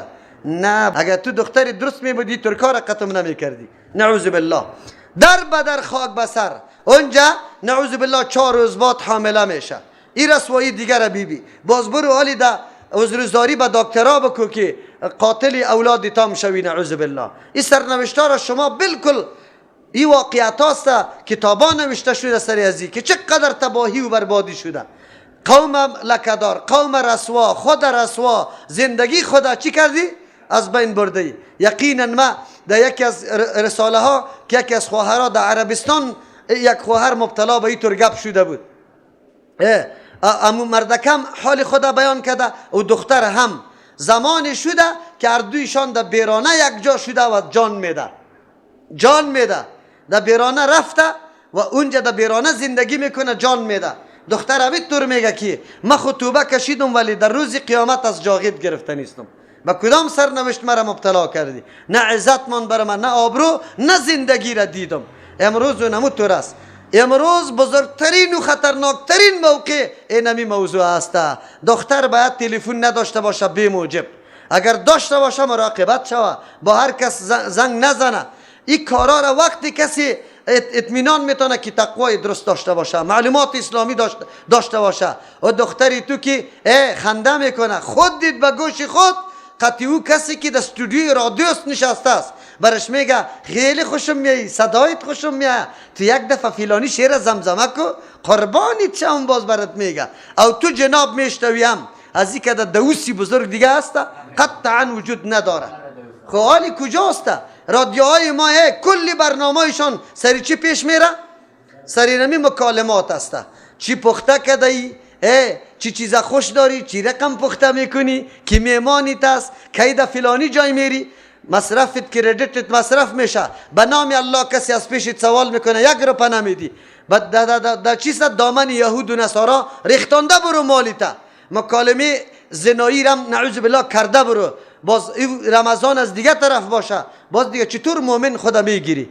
شما ببینی ولا تتبع خطوات الشیطان. او مردم متوجه باشه، اولاد کنترل کنه، خانه را کنترل کنه، نشوه که یک روز نعوذ بالله بیایی که زن در جای نیسته، حیرات میمانی، دست و پاچه میشی چی کنم؟ با کی حالی حال بگویم که زن نیست، دختر نیست؟ با کی گفته میتونه کس؟ گفته نمیتونه بیچاره. همینطور دهن پت میگیره، خلاص است. نکنه از نقطه از صفر. آزادی دین برای ما امیر میگه که از صفر شیطان شروع میکنه. اول گپ زدن است، بعد از طولانی میشه مکالمه، باز گپ در سر حد میرسه. قرآن امیر میگه ولا تتبعوا خطوات الشیطان، شما روان نشوید در قدمای شیطان. شیطان از صفر شروع میکنه، شما را در سر حد میرسه. او خود دشمنی آشکار است، آشکارا دشمن. پدر و مادرتان از نعمت مهم جنت نکشید. عالی از او خاطر میگه شیطان چی برنامه داره؟ الله برنامه شیطان براتان بیان میکنه. انما یامرکم، شیطان شما را امر میکنه بسوی بکارای زشت و ناپسند، یعنی هر قسم گناه را سو زشت میگیم، یعنی این گناه است. بسوی کارهای ناپسند، گناه ها، والفحشای، خصوصا در کارهای بی حیایی. فحش هر گناهی که از حد برایه او را به نام چی یاد میکنه؟ فحش یاد میکنه. هر چیزی که باشه خب غالبا اطلاقش بالای بی حیایی ها میشه. چی میشه بگه؟ بی حیایی ها میشه. شیطان تلاش داره در بین شما نعوذ بالله حجاب از بین بره، خنده و مذاق باشه، گپای بی ادبانه در بینتان گفته شوه، تا که مردم این تلویزیونای صحنه های غلطه که منتشر میکنه. چرا؟ به خاطر که امو حیا از بین بره، بپره، حیا باقی نمانه. ای گپا فاش شوه، در دانی خوردن باشه، بگه بزرگم باشه. این کارای شیطان است. این چینلای تلویزیون شبکه های کیست؟ شیطانیست. فحشا را چی میکنه؟ نشر میکنه، اشاعت میده. سریالا کلش برای فحشاست، برای تعلیم فحشاست. قرآن برای ما میگه که نکنه که شیطان به فحشا امر میکنه. یکی و ان تقولوا علی الله، در مورد دین کسایی که یک کمی دیندار است اول خو مردم در گناه مبتلا میکنه، باز خصوصا در عیاشی مبتلا میکنه، باز یک کسایی که دیندار است او را در بدعت مبتلا میکنه. و ان تقولوا علی الله، در شرک مبتلا میکنه که بگوی بالای الله ما او ترگه پیر الله تعلمونه که سند و دلیل نداره. مردم شرک میکنه دلیل داره؟ نه. بدعت میکنه دلیل داره؟ شیطان سه مرحله برنامهش است. اول برنامه تو را در گناه واقع کردن، باز خصوصا در گناهایی که دلالت بالای چی داره؟ بی حیایی. در این مورد تلاش داره. اگر کمی تو خود دیندار میگیری، ریشی تمان دهی، حجاب پوشی دهی، آلی تلاش میکنه که تو را یا در شرک واقع کنه، قبر پرست جور کنه تا، پیر پرست جور کنه تا، ملا پرست، او یا در بدعت واقع کنه تا. دیگه دین نمیفهمی، در کلی سال یک روزه بگوی خدا خب دیندار میکنیم، میلاد داریم، پیسه را میپرتی، میگی بس خلاص شدم، جنت نصیبم شد. سبحان ربک رب العزت عما یصفون و سلام علی المرسلین والحمد لله رب العالمین. اللهم ربنا آتنا في الدنيا حسنة وفي الآخرة حسنة وقنا وصلى الله تعالى على خير خلقه محمد و آله و اصحابه اجمعین برحمتك یا رحمن. برای دریافت سلسله درس‌های تفسیر قرآن کریم توسط استاد ابو عبیدالله متوکل رحمه الله با شبکه یوتیوبی مولانا متوکل رحمه الله وارد شوید.